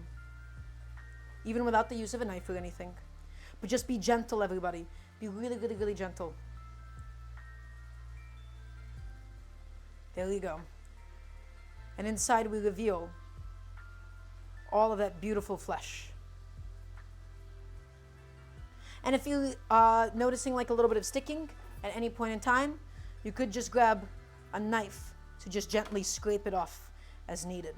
But in my case, because I properly steamed them, because I've gotten them to the correct level of flexibility, you can see that it's all gone. And inside is a smoky, soft pepper, devoid of any of that papery skin that would otherwise compromise its beautiful texture. Okay. I could have probably charred this a little bit more, if I'm being honest. And it's okay if you don't get 100% of the skin off. That is just going to be fine by itself. But I do have a couple of naked sides. That is the benefit of doing it over an open flame, is that you get to rotate it very, very easily. But I think that's going to be just fine. Now, I'm going into the sausage, and I'm just going to go ahead and mix it up. Make sure nothing is sticking. Make sure nothing is burning. Guys, you hear that sizzling again. Never do any of this nonsense about, oh, you have to drain the ground meat. You have to get rid of that nonsense. We want as much of that sausage fat and all the juices in there as possible. We want it all going into the filling today. Remember, guys, fat is your friend. Take advantage of it. Take advantage of the things that it naturally gives you, okay? So, doing my best, peeling this up. They have indeed completely deflated, which is just fine, as long as, again, we don't rupture it. We just want to be delicate. You see, I wasn't delicate? I tore a hole in it for a second. That's not what I wanted. Come on, buddy. There you go. Peel that off. Peel that off.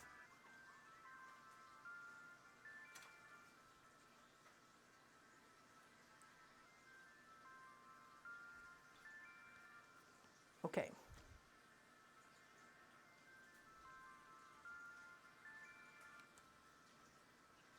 Bit of a tedious process, but it happens sometimes when we're cooking.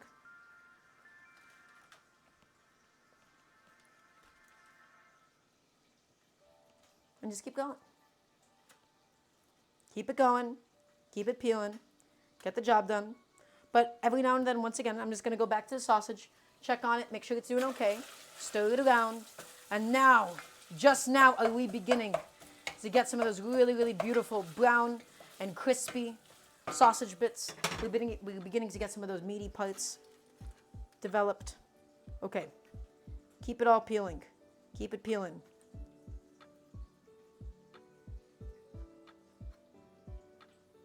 Okay.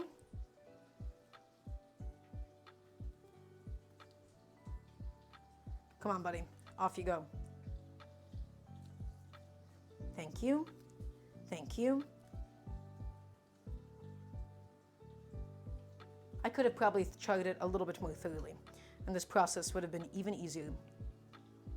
Charring it is how it really, really separates, and the steaming does the rest of the job.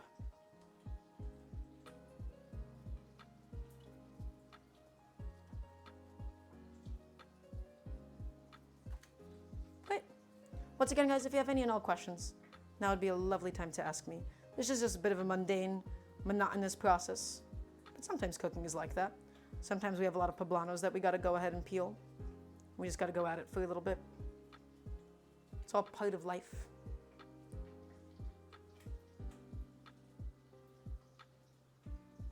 Does Chef own a cleaver? I actually do not. I can't say that I have to, you know.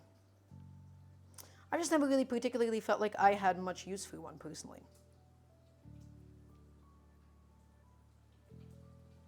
Okay, what's going on with this poblano? Is she done? I think she's done. That should now be nice and peeled. And last one. Here we go.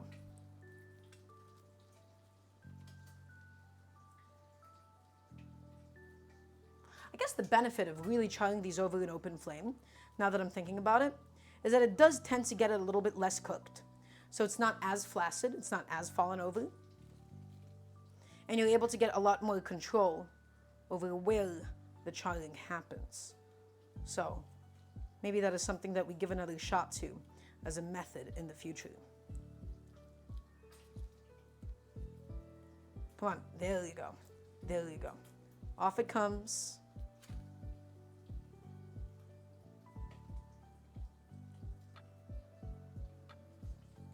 And we got to go back in there and stir the sausage so that it does not burn, so that it's cooking up really, really nice and evenly. Okay, that being said, everybody, my poblanos, they're all reasonably peeled. We got the job done. Gonna go ahead and take off my gloves. We'll come back to these bad boys in a little bit. Right now, we got to worry about the sausage. So, how is the sausage doing? As you can see, everybody, it's really, really properly sizzling away now. Now, we've begun to get some really gorgeous color on all this meat. Let's go ahead and give it a little bit of a taste. See how it tastes so far. And also just because, well, I would like some to be able to taste for myself. Ah, it's hot. Excellent. Delicious. Not much to complain about. A little bit longer though. Again, not enough browning to my taste. Whew. Spaghetti squash, 15 more minutes in there roughly. Poblanos, all officially peeled at this point as well. We're juggling a lot of components. We've got a lot going on. Everybody, thank you for being with me. Thank you for sticking along for this process. Now, as for actually prepping the rest of the poblano, we don't even really need to take its seeds out or anything. But the only thing that we really do have to do is we just want to go ahead and create the opening for the filling. It'll be a little bit until we actually do have to go ahead and fill it. But we just want to be able to create a nice little incision, okay? Just on one side of it, just like so, everybody. This is the opening in which we'll be, of course, stuffing the poblano. And again, be so gentle, be so delicate with it, okay? Be gentle, be delicate. For the poblanos, the seeds, they do provide a little bit of flavor. It is up to you if you want to remove them, you can. But honestly, for me, it's kind of a hassle. I don't want to do it. I don't want to do it, so I'm not going to do it. Okay. Come on. Whoop. Oh, you really don't want to actually pick them up by their little handles or anything. It's a lot more delicate than you guys would think, okay? So make that incision. Open it up. Of course, just on the one side. Right? Open up the publis. Not saying that one. This is. I'm not saying that one on camera. Okay. Make the incision. Make the opening. You don't have to scold me. I've already decided against it. There's no reason to scold me. Okay, I'm being responsible here. All right?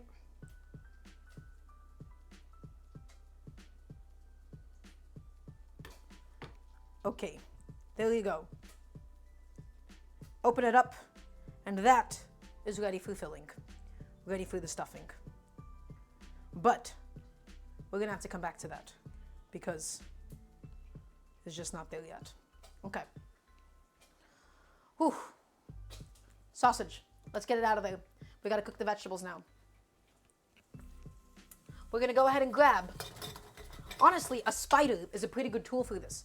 I want to keep as much of the fat in the pan as possible so that we can use it for the vegetables. I'm going to return it to the same plate that the raw sausage was on, but honestly, it's not an issue at all because it's all going to get cooked into the rice and you guys have nothing to worry about. So there is no cross-contamination or anything. I just want to minimize on the amount of dishes that I have to use. So, scooping up as much of that sausage meat out of there so that it doesn't overcook. We've gotten its fat. We've gotten some delicious browning developed at this point, everybody. Okay? If you squeeze it too much, we'll release even more water, and then it'll splash right back at us, which we do not want to do. And now, we can begin the process of sauteing all of my vegetables. My carrots, my onions, and my celery. This is all going to be very needed for the filling.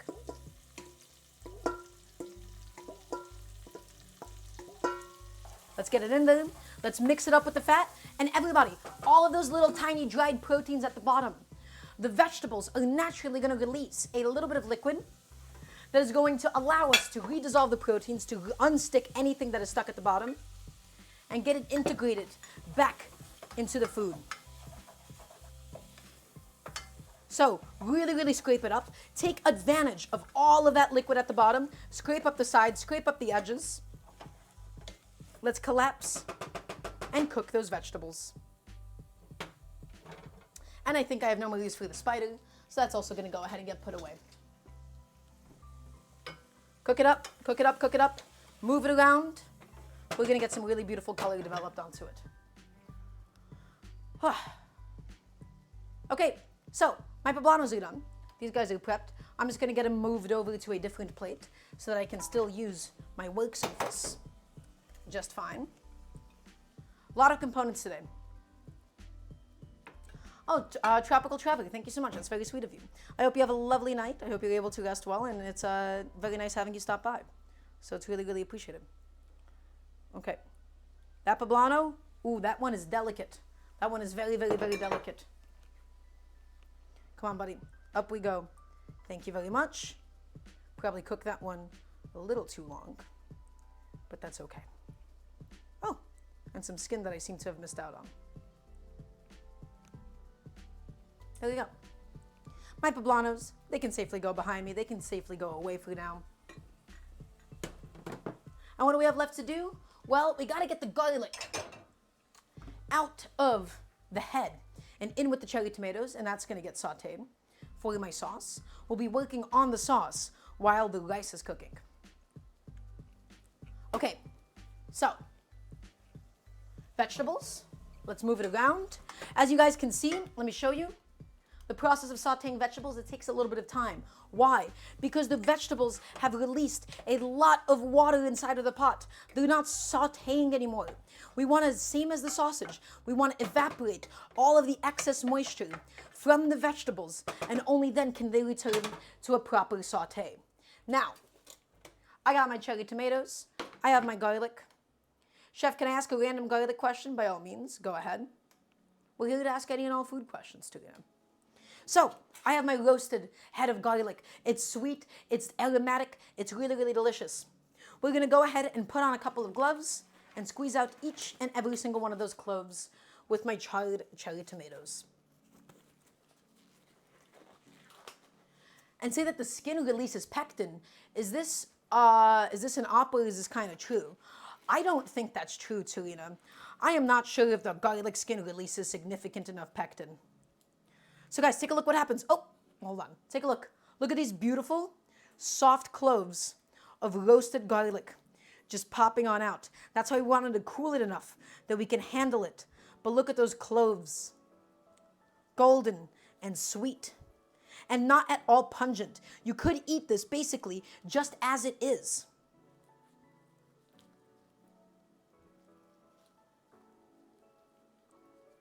And that's because, my friends, we cooked it whole, without mincing it, without chopping it, without slicing it, without anything at all. We just cooked it whole. So, in that goes. Push them out. Push them out. That's right, Salty, you got it. And if you cook it too much, it's going to be really difficult to push it out. So, you just want it tender enough that it pops out just like that. That it pops out just like that.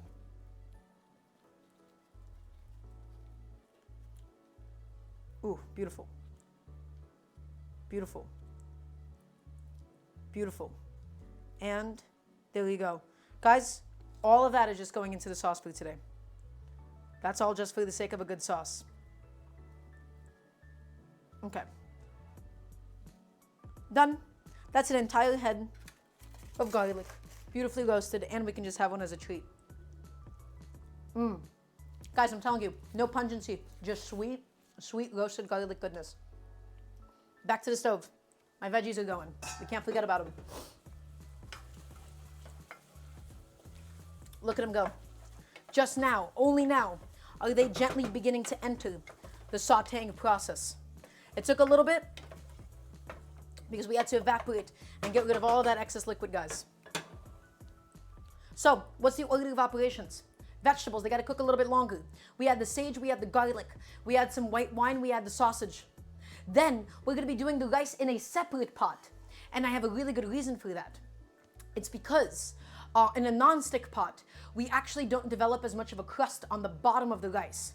Because I'm going to be using all this rice for filling, I don't want to develop a crust on the rice. I'm just using this pot only for the vegetables, only for the filling, so that I don't have to be forced to use the poor heat conductivity of a non-stick pan.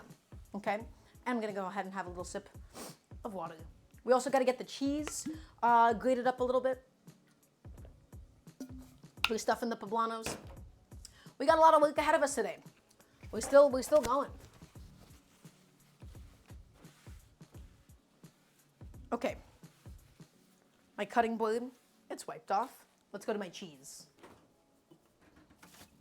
So, I have some mozzarella. That's going to be used for the filling.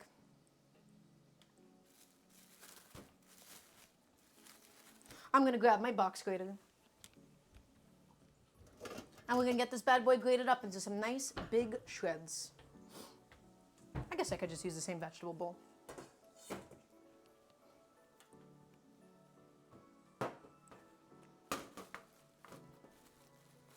Mozzarella, nice and cold. If it's not shredding properly, you can just chill it down a little bit longer. I should have probably put on some gloves because this is quite an unpleasant process with just your naked hands. But I'm already fully committed to the bit at this point. And I like to grate it horizontally so that I can just simply dump it onto the bowl instead of having to lift it off the cutting board or anything. Almost using it like a mandolin. Now, my mozzarella, slightly falling apart. That happens. I could have probably cooled it down a little bit longer. We could also kind of just pull the mozzarella into shreds, and I think that would just be fine too. Maybe. I don't know. Let me see. We could do that. I think we could actually just hand shred the mozzarella. This is almost like a chile relleno, you know, with a you know, like a Mexican like fried and stuffed poblano. You just kind of like hand shred Oaxacan cheese.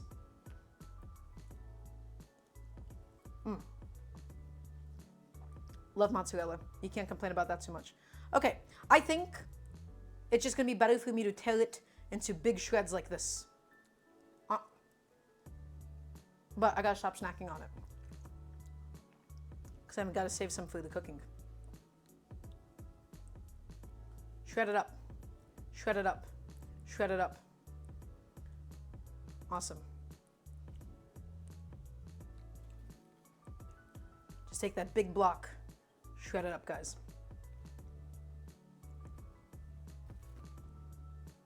Yeah, I think a cheese grater for this block of mozzarella, not totally necessary. We can do it Oaxacan style. Just do it by the hand. I'll be more than okay. Okay.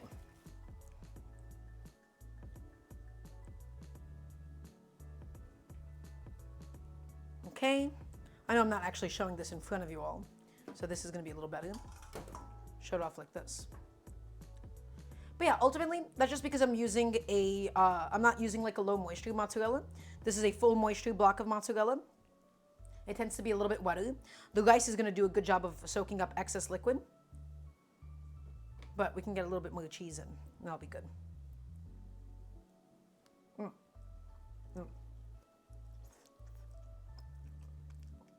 That's too good to pass up.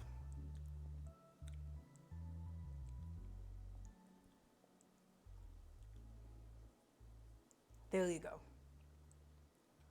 Okay, everybody, I think we just need a little tiny bit more cheese, and then we'll be all set.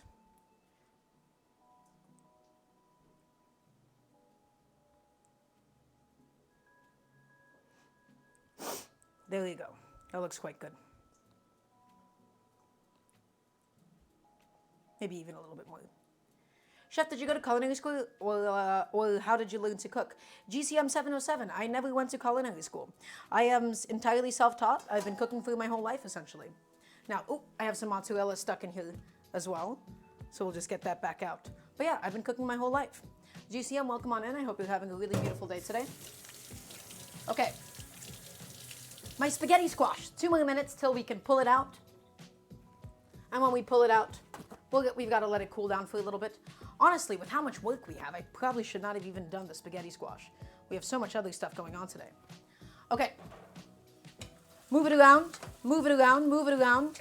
Everybody, as you can see, the vegetables, they've been sauteing really, really beautifully. They're getting a nice amount of color onto it. Let's now go in with all of my garlic and some of my spices. This is, once again, my fennel seed and my coriander seed. So we'll go in with just about half of it. And we'll go in with all of my garlic. And we're going to go in with a bunch of black pepper. Bunch of black pepper goes in. And we got to move it around so that none of this good stuff burns. And we're going to get this oil nice and infused. And while we're at it, everybody, we're also going to be adding in my sage. This is the base for the delicious rice that's then going to be filling the pepper. So infuse the oil, fry it for a little bit. Turn off my kitchen timer. I'll be pulling out the spaghetti squash in a little bit. And I'll also go ahead and get the rest of my mozzarella cheese put away, since I don't have any use for the rest of this block right now. Whew. Lot going on, lots to juggle. We're just pushing forward, guys. Everything looks amazing. Well, I'm happy to, provide ex-mensa. Lovely to have you. So, the sage is in there. The garlic is in there. The vegetables are in there. It's all coming together, everybody. And now, last but not least, let's go ahead and deglaze the whole affair with a generous, generous bit of white wine. Turn up the heat on that. Okay, everybody. One of the most difficult things about doing like a seasoned rice or about doing like something like a dirty rice, okay, is that it can be very, very difficult to figure out how much moisture you're going to need. So let me show you what I like to do. I'm not going to be making the rice in the same pot. I'm going to be making the rice in this pot right here. We're going to measure out the water in a separate vessel because it's going to be a lot easier to figure out how much we're going to need this way. Okay, so in that vessel, like the whole fingernail trick or whatever, we're going to be doing a few millimeters shy of that because we have to keep in mind all of the liquid that we're adding in from here. But it still is going to be a lot easier to measure it out in a separate pot as opposed to the same one. So I'm filling the rice just until it's mostly covered, maybe a little bit less than covered. And then I'm going to be adding all this good stuff in. Actually, a little bit less water than that, excuse me. Okay. So, we've deglazed the pan. We have everything that we want. The last thing that we need to do is we're going to heavily, heavily salt the rice just to make sure my filling is nice and evenly seasoned. Properly season my rice. Okay, everybody, let's go in. Let's get all this stuff in with the sausage. We cannot forget about that sausage meat, of course. And we're going to get that added to my pot of rice. It's all deglazed. It's all ready for us. Get it in the... Let me get a better handle on that. Let me get a better grip.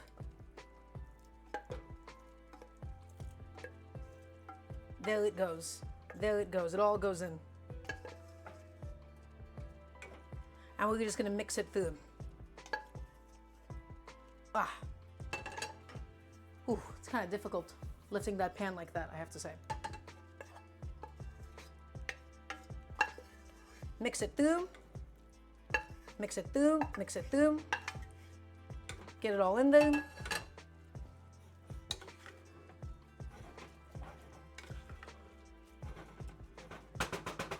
And now, everybody, that is how we can be confident that we have the right amount of moisture inside, that we don't have too much, that we don't have too little. We're going to bring it up to a simmer. We're going to kill the heat, slap a lid on it, and then let it go for about 20 minutes or so. Whew, that was a lot. That was a lot going on. I'm gonna get my dirty dishes out of here. I'm gonna be cleaning as I go. I'm gonna make some space, and I gotta get my spaghetti squash out of the oven because the timer for that has rung long ago. Once again, it was forgiving enough that we were able to go ahead and focus on some other stuff for a little bit. So now is gonna be the time where I'm gonna remove it from the oven. Ooh, actually, did we let it go for too long? I don't think so. That looks like a nicely roasted spaghetti squash, everybody. That looks just the way that it needs to. And I'm gonna move the oven rack up for later because the poblanos are gonna be baking at 500 degrees once we get it inside of the oven. Okay, get this up to a simmer. Drop it down, put a lid on it, and then 20 minutes. We've had so much going on. We've had so much to do. We really locked in. We had to keep our head down for a little bit and just get all that work done and all that cooking done. Is everybody keeping up okay? Is everybody still watching? I would like to hear a nice resounding yes, chef, please, and thank you.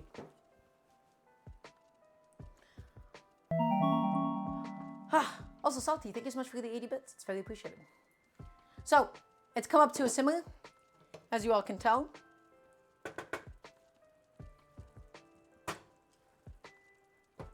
So I'm just going to mix it through one more time. I am going to get it onto a separate stove, onto a separate burner element, because on this one, that's where we will be making the sauce for today.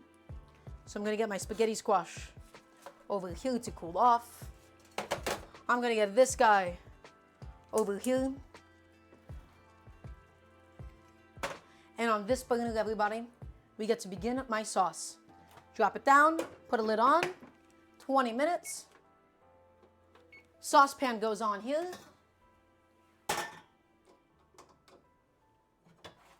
And now it is time for us to begin the sauce. So what we're going to do is we're just going to get, of course, a little bit more olive oil, because why not at this point? Hi, Gracefully Insane. It is lovely to have you. A little bit more olive oil goes in. And we're going to get nice and heated up before we add in all of my gorgeous cherry tomatoes. We're going to cook the cherry tomatoes down a little bit more, really bring out their sweetness, add some cream, and then we're going to blend it up together nice and smooth. Mozzarella has already been shredded. I'm going to just get that into the fridge. Lot to do, lot going on.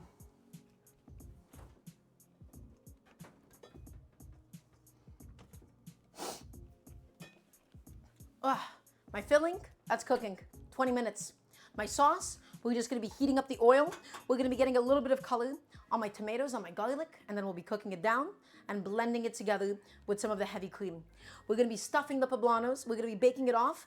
But the last little bit of prep that we have to do, guys, is we need to go ahead and really, really make sure that we have the lemon zest, that we have the parsley and everything for today as well, for dressing the spaghetti squash whenever that comes out. Okay? And the poblanos, they're not going to take long to bake. Everything is fully cooked. That's only going to be really for the sake of melting the cheese.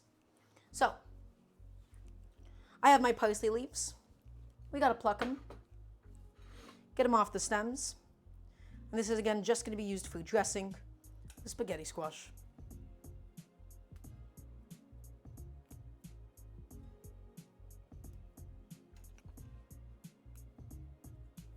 The rice is going to be nice and flavorful. It's going to be surrounded by this really, really delicious, rich sauce that we're working on right now. I'm very excited about it. And the sauce, it doesn't need too long to cook down at all. Again, it's not really about a very strong tomato flavor.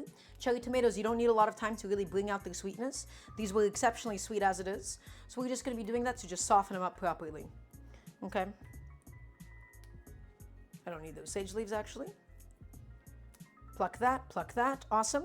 Everybody, we're gonna take this parsley, and of course, we're gonna roll it up in our hands and give it a nice, thin little slice all the way through. Not chopping it, not crushing it, simply slicing it. And at this point, my olive oil should be nice and hot. So we're gonna add in the tomatoes and the garlic. And you know what today, guys? We might even do a little bit of extra white wine in the sauce because we have some. Let's use what we have. We can riff on things as much as we want. Back to the stove. To this, I'm gonna go ahead and grab, where's my cute little spatula? Where's my cute little wooden spatula? I have a tiny wooden one that I love using for this pan. Let's get my tomatoes and my garlic inside.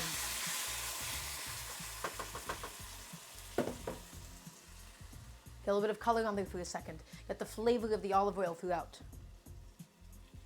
And it's immediately going to start stewing, of course, because, well, the tomatoes, they've released all of their liquid into the pan.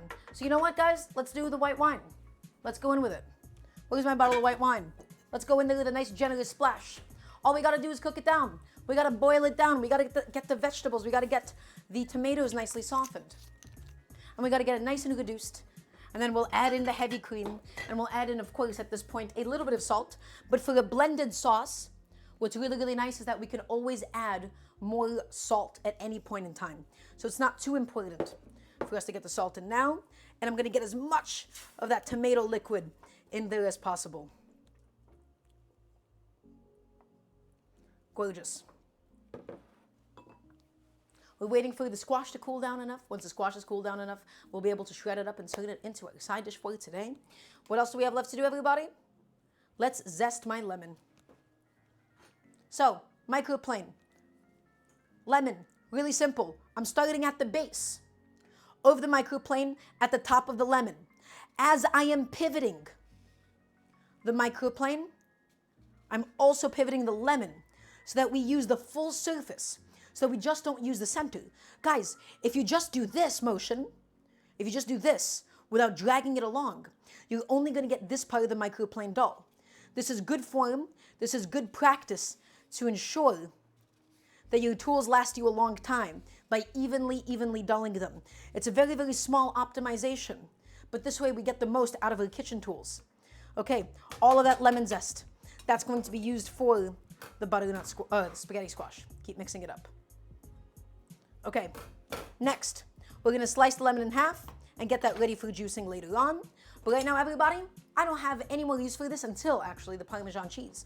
Let's do the Parmesan cheese, because this is already out. Let's make use of it while it's out. And the sauce is coming along, guys. Take a look at it.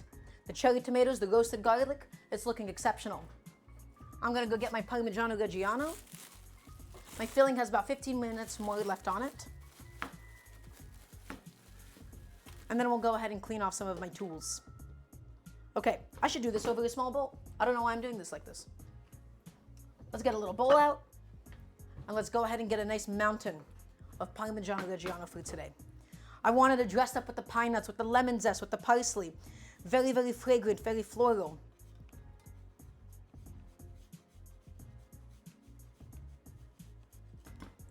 You can tell I'm not an industry chef, that I'm not a professional chef, because of how not good I am at using a microplane. Professional chefs, guys, they can just keep it going. They can keep it going without looking at it. Not me. Mine slips off quite often. Also, I'm gonna be honest, Tarina, I have no use for one of those 4-hole zesters that you're talking about. I've seen them, I don't know what to do for them. What to use them for, because you really want it very, very finely zested. You don't want like the very, very thick noodles, because the finer the zest is, the more aromatic it tends to be, because you don't really want to bite into it. Okay, that I think is an acceptable amount of Parmesan. Let's taste them. Delicious. You can't really go wrong with that, can you? My sauce is cooking. It's reducing. It's getting nice and thick. Just move it around, guys. Deglaze the sides. Ooh, excuse me. I ended up splashing some. That's okay. That happens to the best of us. But just really, really make sure that you're scraping up the sides gently. My heat is quite high here. But soon enough, once it gets viscous and thick enough, it can and will start splashing back at you. So you have to be careful. Let's give that a taste. Guys, I'm telling you, the roasted garlic, phenomenal. Actually really, really beautiful. The rice is going. The filling for the sausage is going. The parmesan is all done. Guys, let's clean. I got to get my tools cleaned up. I don't have any more use for my knife, for my zester, for my peeler. When you cook at home, you absolutely must clean as you go. So I'm just going to go ahead and just take care of all of my tools while we have a little bit of passive time.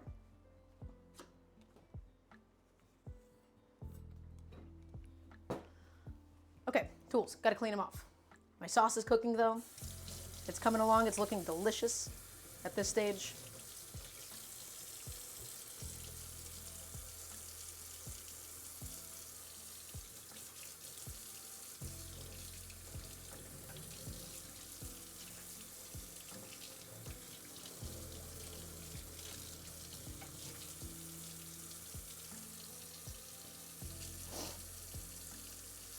And then once that sauce is cooked down enough, everybody, all that we're going to do is we're going to blend it with a very generous amount of heavy cream until we get the consistency that we desire. It doesn't need too much cooking. All that we're really doing, guys, is we're just reducing. We're reducing it, we're concentrating it, and we're making sure that it's going to come out very, very flavorful. Go in there once again, scrape up the sides, scrape up the bottom of it all. Make sure that nothing is sticking, as this sometimes does tend to do.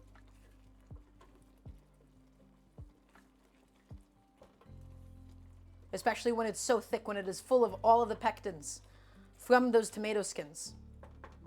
You very, very quickly get a rich, thick, and delicious sauce. We're getting the acidity out of it, right? We're really developing a lot of the sweetness. We're concentrating it all. Just gonna wipe off my stove.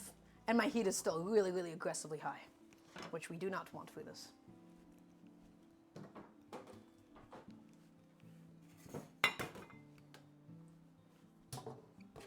Get my tongs put away. I have no use for these bad boys either.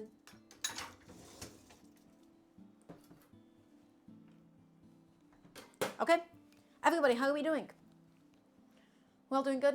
Everything's slowing down at this point. We're just cooking down the sauce. We're gonna blend it down with the cream. The filling has about 10 more minutes left on it. And while we're waiting for that to cook, I suppose that now would be a really good time to go ahead and focus on the spaghetti squash.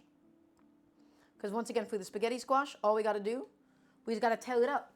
We're going to grab some forks. We're going to go at it, and you're going to see the beautiful fibers that we end up with.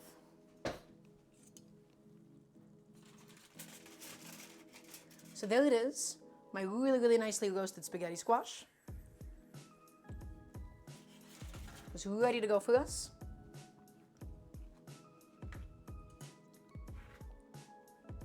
And you can just see, take a look, take a look, take a look. Look what happens. All of those fibers just coming out.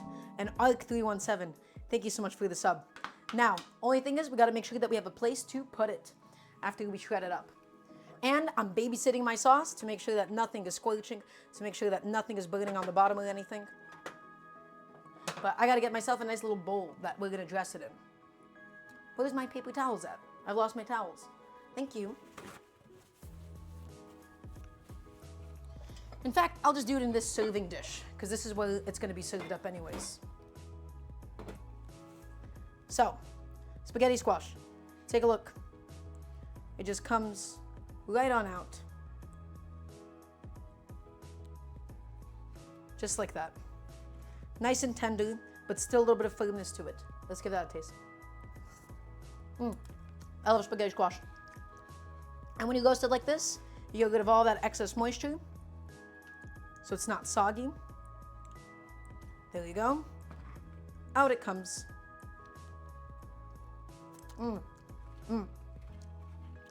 Exceptionally delicious.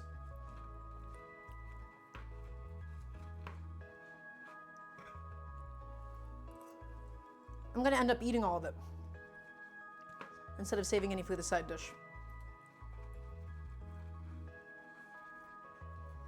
Okay, let's see. How much more do I have left in here that I have to get rid of? And the answer is not a whole lot. It's quite self-explanatory. And it's not even dressed at this stage, guys. It doesn't even have the pine nuts. It doesn't have the olive oil. It doesn't have the lemon zest or anything. It's just by itself. Okay. I gotta stop snacking on it though. It's not getting me anywhere if I keep doing that. Okay, next one. Off it all comes. Off it all comes. You can just see it just piles on out. And we have these really, really lovely strands of spaghetti squash.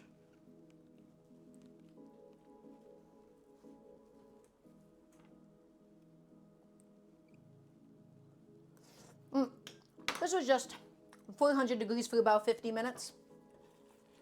Yeah, 400 degrees for about 50 minutes, I think. Something like that. Again, spaghetti squash can be quite forgiving.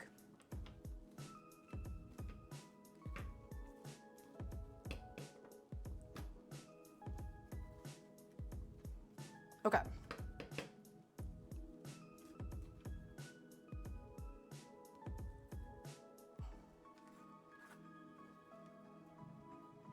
And there you go.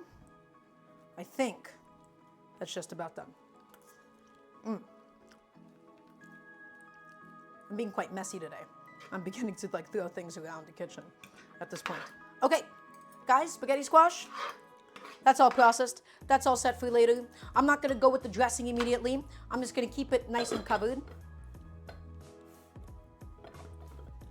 Right here, I'm gonna go ahead and put this in.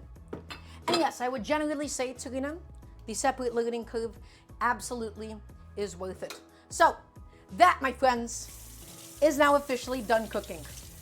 We are going to go ahead and get it nice and blended. Once again, the cherry tomatoes, they don't need a lot of time at all. That's what's the really, really strong benefit of using them as opposed to like a plum tomato or something. A lot more generous, a lot more forgiving with the time that you need to cook them, because cherry tomatoes, they tend to be a lot sweeter. You don't really have to bring it out as much. They don't have as much moisture. They have a lot more of the thickening properties from the skin. So again, not as much of a pressure to evaporate the excess liquid. That, guys, I'm telling you right now, absolutely delicious. We are going to need to go ahead and get a little container in which we can blend it in. I gotta find my blender cup. Come on, buddy, where'd you go? I'm looking for it. I should have taken it out before the stream, but I have once again neglected to do so, and I am now suffering because of my own negligence. Where is it? It's a good question. Well, I found my blender. That's good, at least.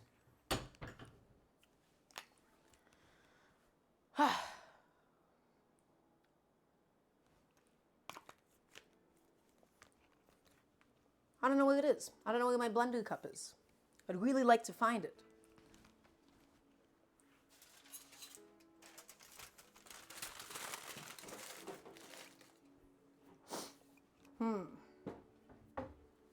Where did it go? Chat, this is somebody's fault here. I'm blaming one of you. Somebody please take responsibility for losing my blender cup.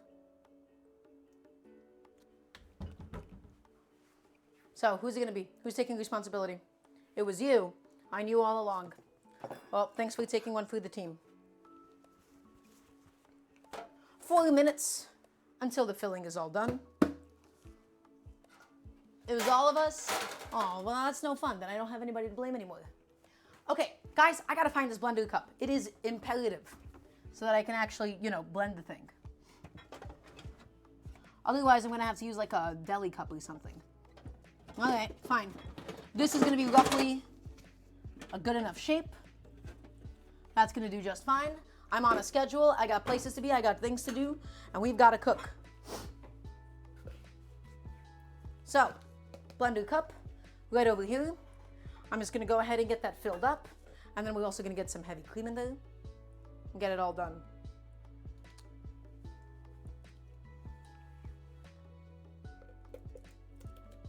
And the reason why I, of course, wanted a separate cup for this is because you need a nice tall vessel to ensure that my immersion blender, my handheld immersion blender, can actually get in there properly. Okay. Delicious. Guys, I'm telling you right now, this is one of the best sauces that you can make. It is exceptional. It is so easy. It is so simple. It uses such simple ingredients. And now, how much heavy cream is essentially entirely and totally up to you. I am going to be using quite a generous amount of it because I really want my poblanos, my stuffed poblanos, to be nice and encased in all that richness. So, good amount of heavy cream goes in.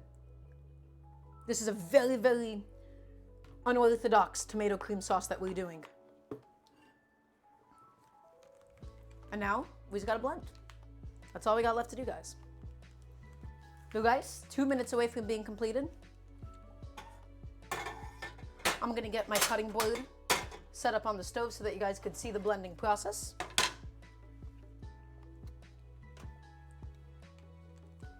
And we'll assemble, and we'll cook the poblanos, and we'll dress the spaghetti squash, and then we'll be all done. So guys, come take a look. To the stove we go. Let's plug in Mr. Blender.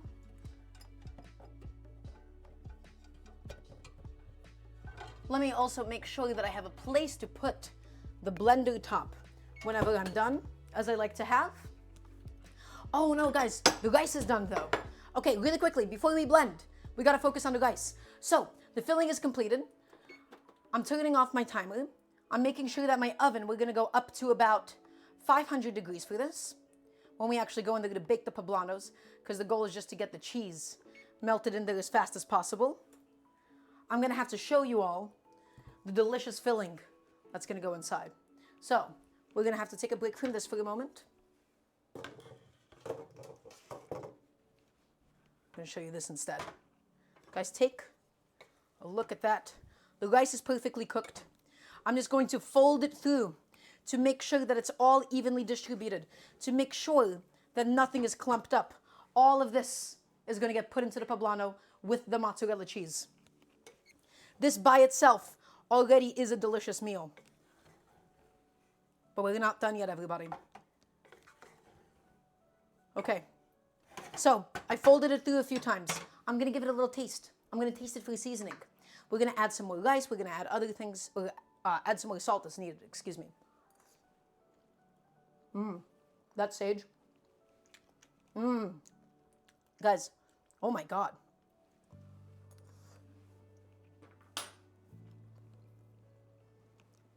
Phenomenal. Needs a few things. Definitely, let's amp up the salt. Let's do 2 big pinches of salt. And let's do a little bit more of my spice blend, which is just coriander seeds and fennel seeds. And let's get that mixed in. Because remember, the poblano itself is going to be quite bland. So we want to make sure that we have enough salinity. The mozzarella isn't particularly salty either. So mix it through. Ideally, I would have done all of this before cooking because it's a lot easier to mix in seasoning into rice when it is uncooked. But we'll have to settle for this. So mix it through without mashing the rice. We're going to keep the granules as intact as possible.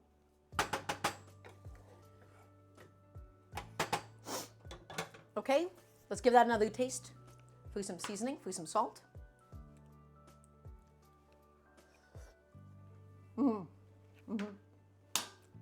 Perfect. That's quite good. Let's put a lid on it. Away it goes. Let it cool off. Let it go do its thing. I'm gonna make some more space. And it is time for us to now blend, everybody, the heavy cream into the rest of this tomato sauce that we've made. Get it in there. Start off with a low speed so that it doesn't splash all over the place. Keep it as secured as possible. Get the chunks first blended out. And then high speed we go. And let it blend. Let's blend it.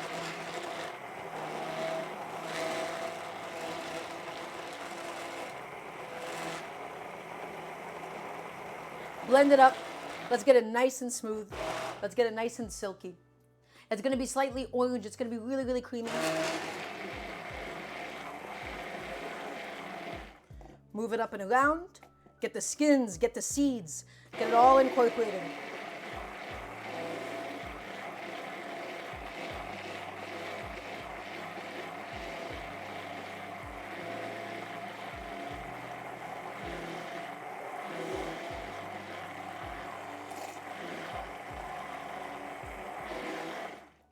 And that is a really beautiful sauce. That's it. I'm not going to go through the process of straining it. I think it's kind of a little pretentious to do that for something that's like as simple as a stuffed pepper. But if you would like to go for something a lot more refined, you're more than welcome to strain this out and to get something really, really exceptionally silky. And now, let's taste that one more time. Let's see, everybody, do we want more salinity? Do we want maybe a little bit of acidity? Do we want more cream inside? How are we feeling about the sauce? An entire head of roasted garlic, and it is phenomenal. That's good. That's seriously good. That's really, really special. Guys, perfect. No complaints. Okay. That's all set. That's all ready to go. I'm very, very pleased. We got to make space. We have all of these different components. We have the peppers, we have the rice, we have the mozzarella, we have the sauce, but I don't have an assembly station. Don't rush it. Take a second to give yourself the space that you need. Get rid of all of the utensils that you no longer need. Let's do a little bit of cleanup. Let's put all of those extra dishes away. Okay? Now is the time for us to be clean and organized. Scrape off my cutting board. Get my bench scraper out of there. Okay? Although actually, I might keep my cutting board as the work surface on which I will be stuffing the peppers. And it is incredibly tempting to drink all of the sauce. You are correct. It is very, very tempting. So, I have these two nice little ceramic dishes that I'm going to be cooking my stuffed poblanos on. This is where they're going to be fitting into. Let's just do the planning now, guys. Do the planning now and you'll thank yourself later. That's ready. And let's see, what else am I going to need? I can put my heavy cream away. I have no use for that. I thought originally I was going to use my strainer for this, but I was indeed mistaken. I got to get my mozzarella cheese out as well. Oh yeah. We're being organized. We're being very responsible about all of this. And let me go get the sheet tray out. Now the question is, can I fit two of these on the same one? I have to go a size bigger actually. You have to have that station ready to go, everybody. Ah, okay. There you go. That's going to be good. That's good. Now, what else do we have left to do? I'm going to put my ceramic dishes on. Make sure that's all set up, guys. Get this stuff done ahead of time. Unlike me, who saved it to do it all live on camera, which isn't a good idea. Okay, let's see. That's all wiped off. I'm gonna also go ahead and get rid of my blender stuff.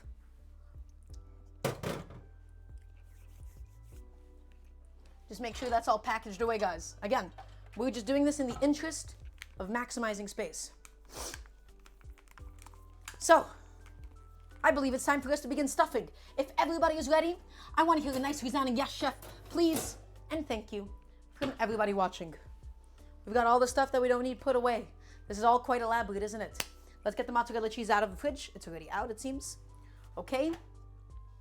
And I have my rice.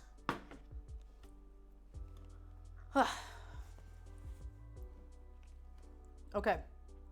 So come here. This is the dish that it's going to be baking on. And we're going to encase it with the sauce properly. Right now, we got to get the cheese in.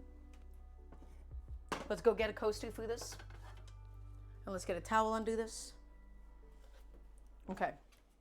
Now, let's make my station as ergonomic as possible.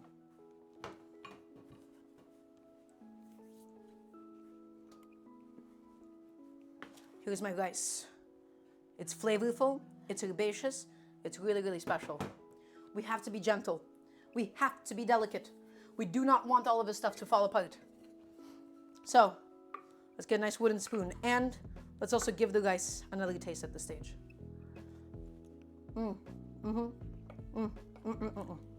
Guys, you can't beat it.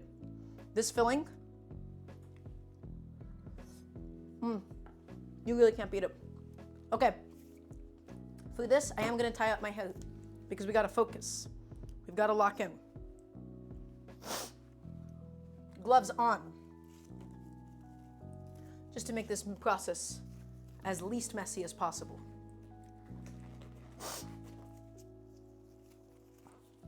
And we gotta stuff those peppers.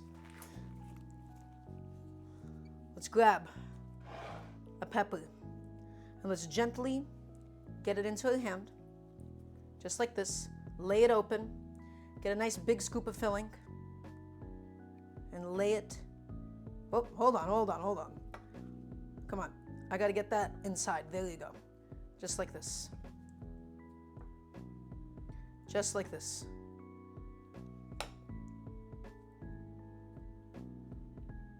Just get it inside and get it encased. Gently wrap it over, but do not tear that flesh, everybody. Under no circumstances are you allowed to tear it. You see, this guy tear it open a little bit. That's on me. Okay? There you go. And I'm going to make sure that the filling has spread into the crevices of the poblano. Now that one I cut quite differently compared to the rest of them, so he has the least amount of structural integrity, and that's okay. That happens to the best of us. But as you can see, even he is able to set up nicely. This is not at all like doing dumplings, Turina. This is very delicate. The dumplings are not nearly as delicate as this, let me tell you.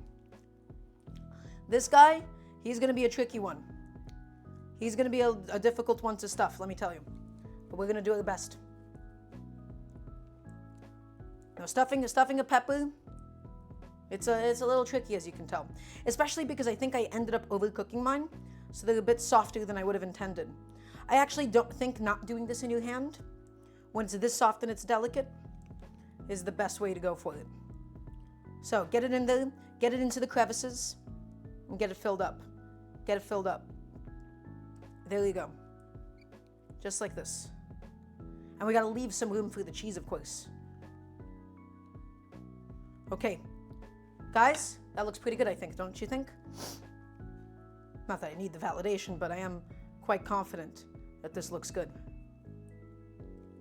Okay, next one.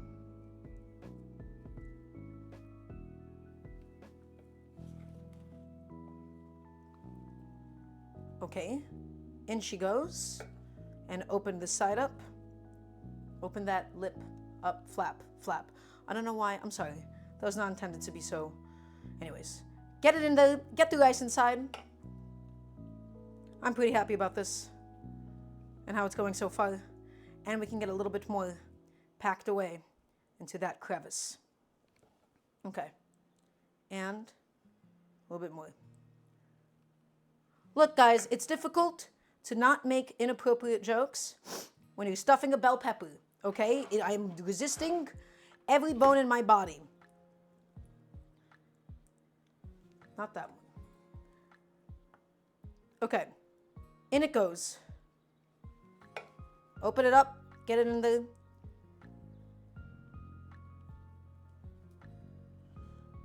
Okay, excellent, excellent.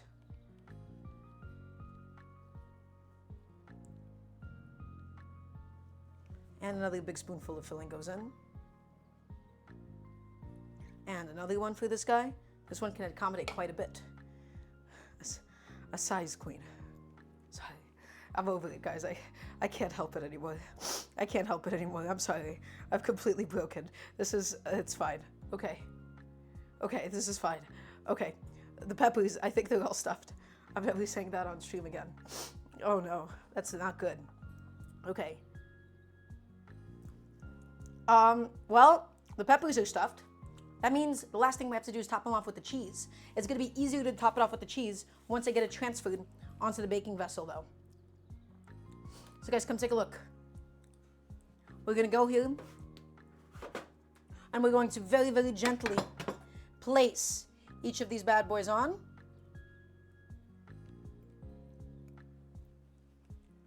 One, gentle, be very, very gentle with these. And two. There you go. And the sauce is going to get poured around the sides. Don't you worry about the sauce, everybody. Here we go. Here's one. And then here is two. This is a dish of my own invention, everybody. Doing it with my cherry tomato sauce, doing it with an Italian filling. That's all me. Okay, now is the time that we get to top it off with the cheese and pour in the sauce. Ugh.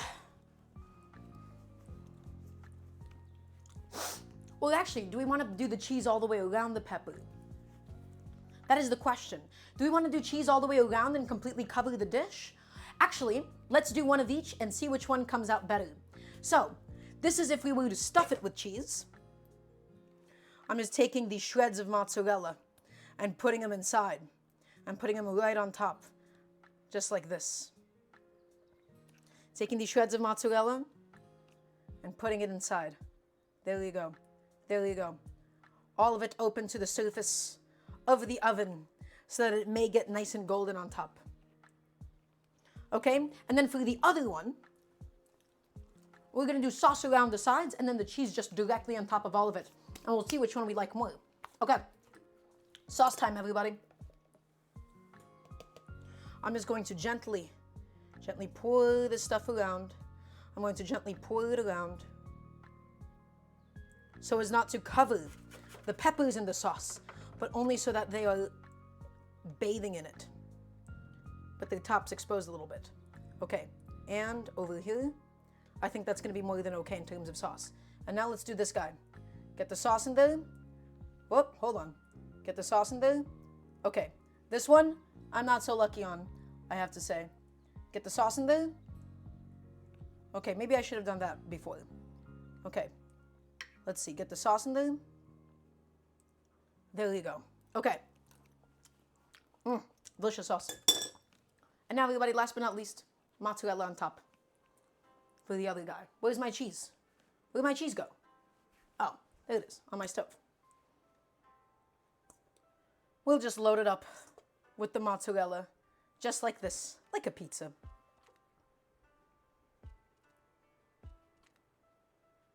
And we'll see how it comes out.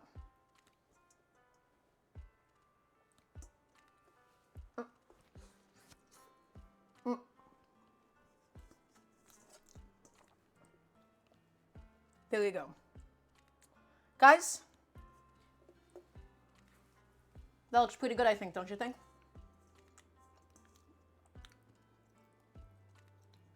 I gotta stop snacking on this cheese. Okay, that's all looking good. We gotta get into the oven. 500 degrees, top middle rack. We wanna get the cheese melted, we wanna get the sauce nice and bubbly. And then we're gonna brown it on top for the last little bit of it under the broiler if we see fit. Right now I'm just gonna put my cutting board away. And then the last thing we gotta do is just dress up the spaghetti squash. So, into the oven she goes. 500 degrees, as long as it takes for that cheese to get melted and for the poblano to get nice and hot, because it has been cooled down for quite some time. And yes, there is a difference between top rack and the middle rack, Katerina. It is because the top of the oven is always going to be the hottest part. So you put things closer to the top of the oven if you want to brown the top of something. And you put things closer to the middle for even cooking and closer to the bottom for, well, I mean, you can imagine. It's actually all quite intuitive. Everybody, it is officially in the oven. And I have all this excess filling to snack on.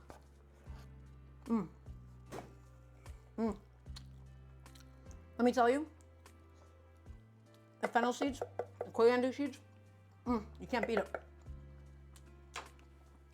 That tastes pretty amazing just by itself. Okay, guys, I got all this excess stuff that I gotta get rid of. Let's clean. Let's put some stuff away. Let's finish snacking on what really must have been 500 calories worth of cheese at this point, but it does not matter. We're having a good time in the kitchen. And that's what matters most. So into the dishwasher she goes. The spoon into the dishwasher as well. Get all of this excess stuff out of here, guys. We have no use for it. I have my leftover filling, though.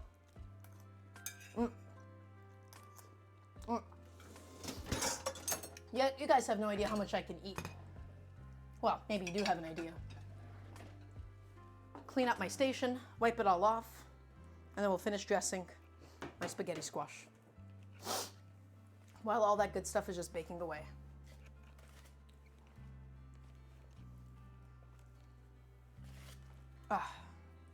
And let me just quickly check on the cheese. Let me quickly check on it all. No will yet. It's barely been in there for a minute. The cheese isn't even melted at this stage. Whew. Lots going on, guys. Lots to do. Okay. Let's dress my spaghetti squash. Come with me. This guy has been staying nice and warm for us. So here's what we're going to do. We're going to go in, as you may or may not have guessed, with a whole bunch of extra virgin olive oil on the inside. We're going to dress it with a whole bunch of black pepper,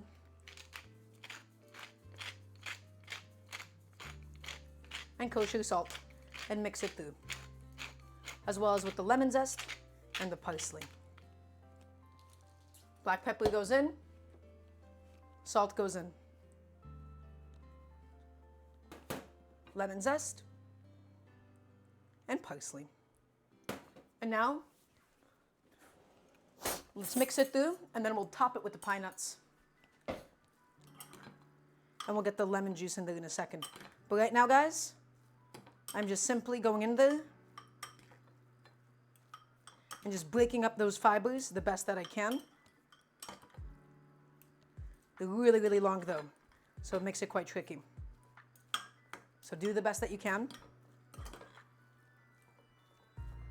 You can see why it's called spaghetti squash for the uninitiated previously. Give that a taste. Amazing.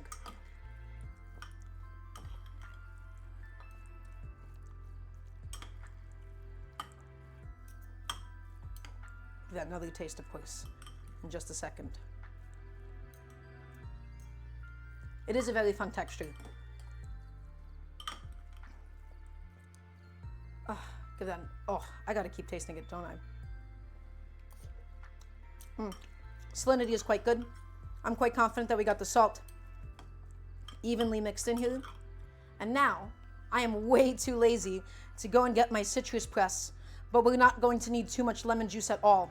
It is not a lot of spaghetti squash. You do not want to make this too acidic or anything. And we'll mix in some pine nuts inside and some pine nuts for the top.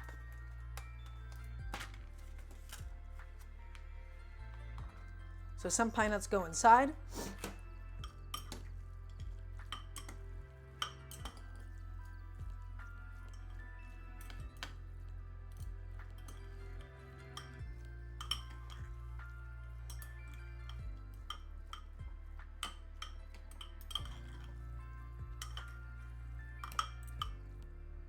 Give that another taste. That's good. That's lemony. That's parsley-y. Got the black pepper throughout. And last but not least, guys, pine nuts on top. And then she's all set. A little bit of pine nuts on top. And some black pepper on top. Because why not? Wait, I forgot about my Parmesan, didn't I? I grated a whole bunch of Parmigiano Reggiano. Guys, how could I forget? There, that's even better. Even though it's a little bit encased in there now. We'll fold it through, don't worry. Can't forget about the cheese. I can't believe I did that, guys. What is my issue? What is my problem? I can't believe that I would do such a thing.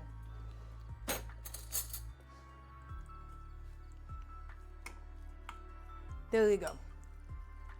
There you go. That's better. That's just slightly folded through.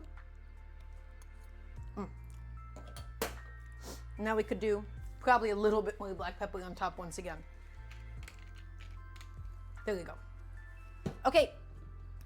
Guys, my dressed spaghetti squash. That's all done. The Poblanos, they have been in the oven for a little bit. I think I'm going to turn on the broiler in just a second. But right now, this guy, he's all good to go. And that is just ready for consumption. Put this away, put that away, Get it all gone.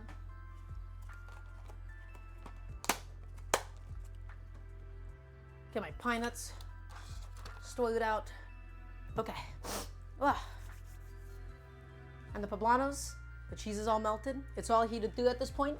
The last thing that we're waiting for is for it to get bubbly and browned, but that'll be in just a moment's time.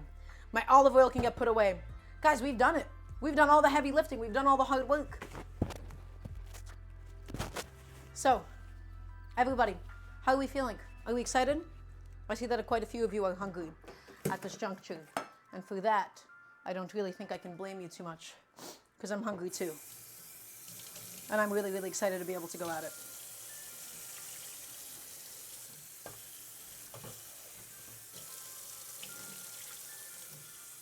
I'm just putting away what I can.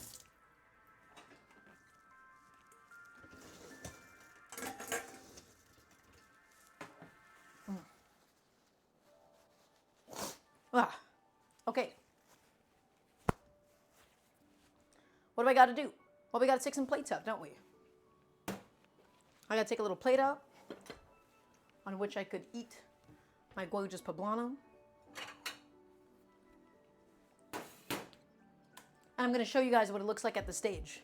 And we'll decide if we want it bubbly and browned or not. Is everybody ready for this? I would love to hear a nice yes, chef, please and thank you. Let me show you what this poblano looks like right now, guys. Oh my goodness. Wait, hold on. Guys, this is kind of sick. This is kind of crazy. The colors are really, really nice. Hold on. Hold on a moment. Look at this. Look at this. Look at this. Oh, that's hot. I held it a little bit too long under the towel. That looks pretty good, I think. That looks excellent. I'm very pleased with that. Now, the issue is my towel was way too thin. Did I burn myself? Oh yeah. Absolutely. But I think I can put it back in for a little bit longer. So I like these so much better. Instead of scattering the cheese all the way around and over the top, I like the cheese stuffed into the pepper. I like the situation on the right more too. Totally and completely agreed. Guys, that's why we make experiments. That's why we try to test out different stuff. Look at the sauce getting nice and browned in there as well. Ooh, this is no joke. This is some serious business. So I'm just gonna give it a little rotation and then we're gonna get it back inside for just a few minutes longer for the rest of the cheese to catch up. And we'll pull it out. This is a research and development. That's right. We're always researching and developing here.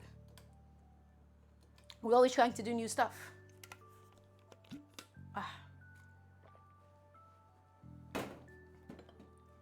I guess I could take a picture of the spaghetti squash in the meantime. Although I must say, it only kind of looks okay in that little cocotte. It's not really the best for pictures. Okay, just a minute longer, guys. Once that cheese is to my liking, that's when we'll pull it out. It really is like a pizza. That's not that profound of a statement. It is just topped with mozzarella cheese. So, thus, that is natural for it to be pizza-like, I think. That's pretty normal for that to be the case. Okay, I think that's good. I don't want to push this mozzarella too far because you do risk it becoming just really, really, really unpleasantly sort of leathery and separated from the rest of its water. So with fresh mozzarellas especially, guys, that's got to kind of be it. Okay. So, I am pleased. I am very, very pleased with this end result. Now, the question is, do we actually want any garnishes on top? Do we want to do some black pepper on top of this, just for the visual contrast with the boat of cheese? Or is the spotting enough? I am inclined to say that the spotting from the cheese itself is enough. I'm just going to grab a photo of it, though.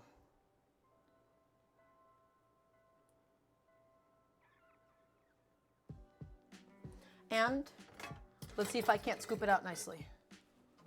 See how that looks as I scoop it up. I can't really get a good angle on this, actually. I might need to take that back. Oh, that sauce is amazing. Yeah, maybe some black pepper on the right. Honestly, I don't really care about visually salvaging whatever I had going on the right side, guys. I just gotta find now a way to lift this thing because it is difficult. Some would also advise you to probably cool this down slightly. Not me.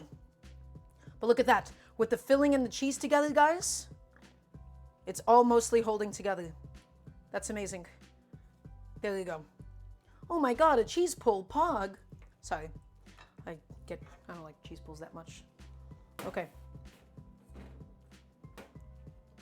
Everybody, that is my really, really beautiful stuffed pepper. Maybe we'll do some parmesan on top, just for fun. Okay. We are done. We're ready to eat. We're ready to talk about what we have going on. Everybody, thank you so much for being here. If you're ready for a little recap, now is the time to say yes, chef, please, and thank you. We have two things going on. First, let's talk about the spaghetti squash. Roasted a whole spaghetti squash. Really simple. Pulled it apart. Mixed it up with some Parmesan cheese, with some black pepper, with some lemon juice, with some lemon zest. Really, really simple. Really, really delicious. Let's put some on my plate, yeah? Just dressed it up. Got it nice and seasoned. Okay.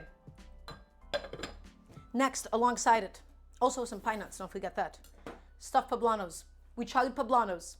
We made a rice with Italian sausage, with sage, with fennel seeds, with coriander seeds, garlic, onions, celery, carrots, as well as some white wine. We stuffed it into the poblano. We topped it off with a whole bunch of cheese. We made a sauce out of charred cherry tomatoes, my signature sauce. I don't say that very often, but this is my signature sauce. With a whole head of roasted garlic, a whole bunch of charred cherry tomatoes, blended up with heavy cream, a little bit of olive oil, and a little bit of white wine for fun. So let's first just taste my spaghetti squash. Kind of difficult to differentiate it from, your hair when you're putting it in, but it's flavorful, it's aromatic. There's not much to complain about. That's just really tasty stuff. And now for the poblano. Slice it open. We have no shortage of cheese whatsoever. We have all of that lovely rice. We have the sauce. We have the cheese. And now it's time for us to taste it all together, all at once. Cheers, everybody.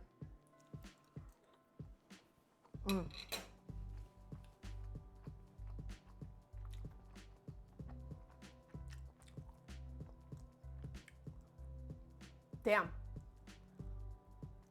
Oh my God.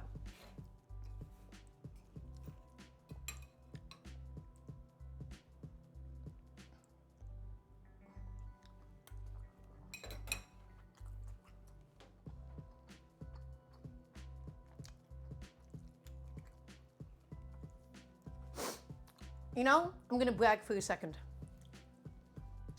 I haven't made stuffed peppers in several years. This is completely improvised. For something completely improvised and inspired, this might be one of the best things I've made. This is exceptional. This is really delicious. It looks very unassuming, but let me tell you, this is really good. A little bit of heat from the poblano seeds. It's so much more flavorful than like a bell pepper would hope to be.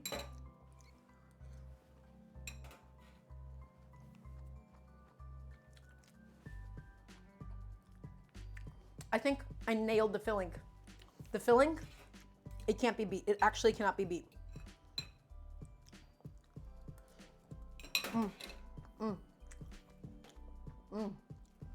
Dude, the sage, all those flavors.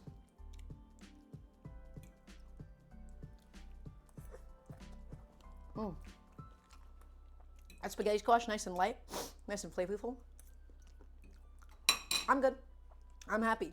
I'm very happy with how all this came out. Oh man.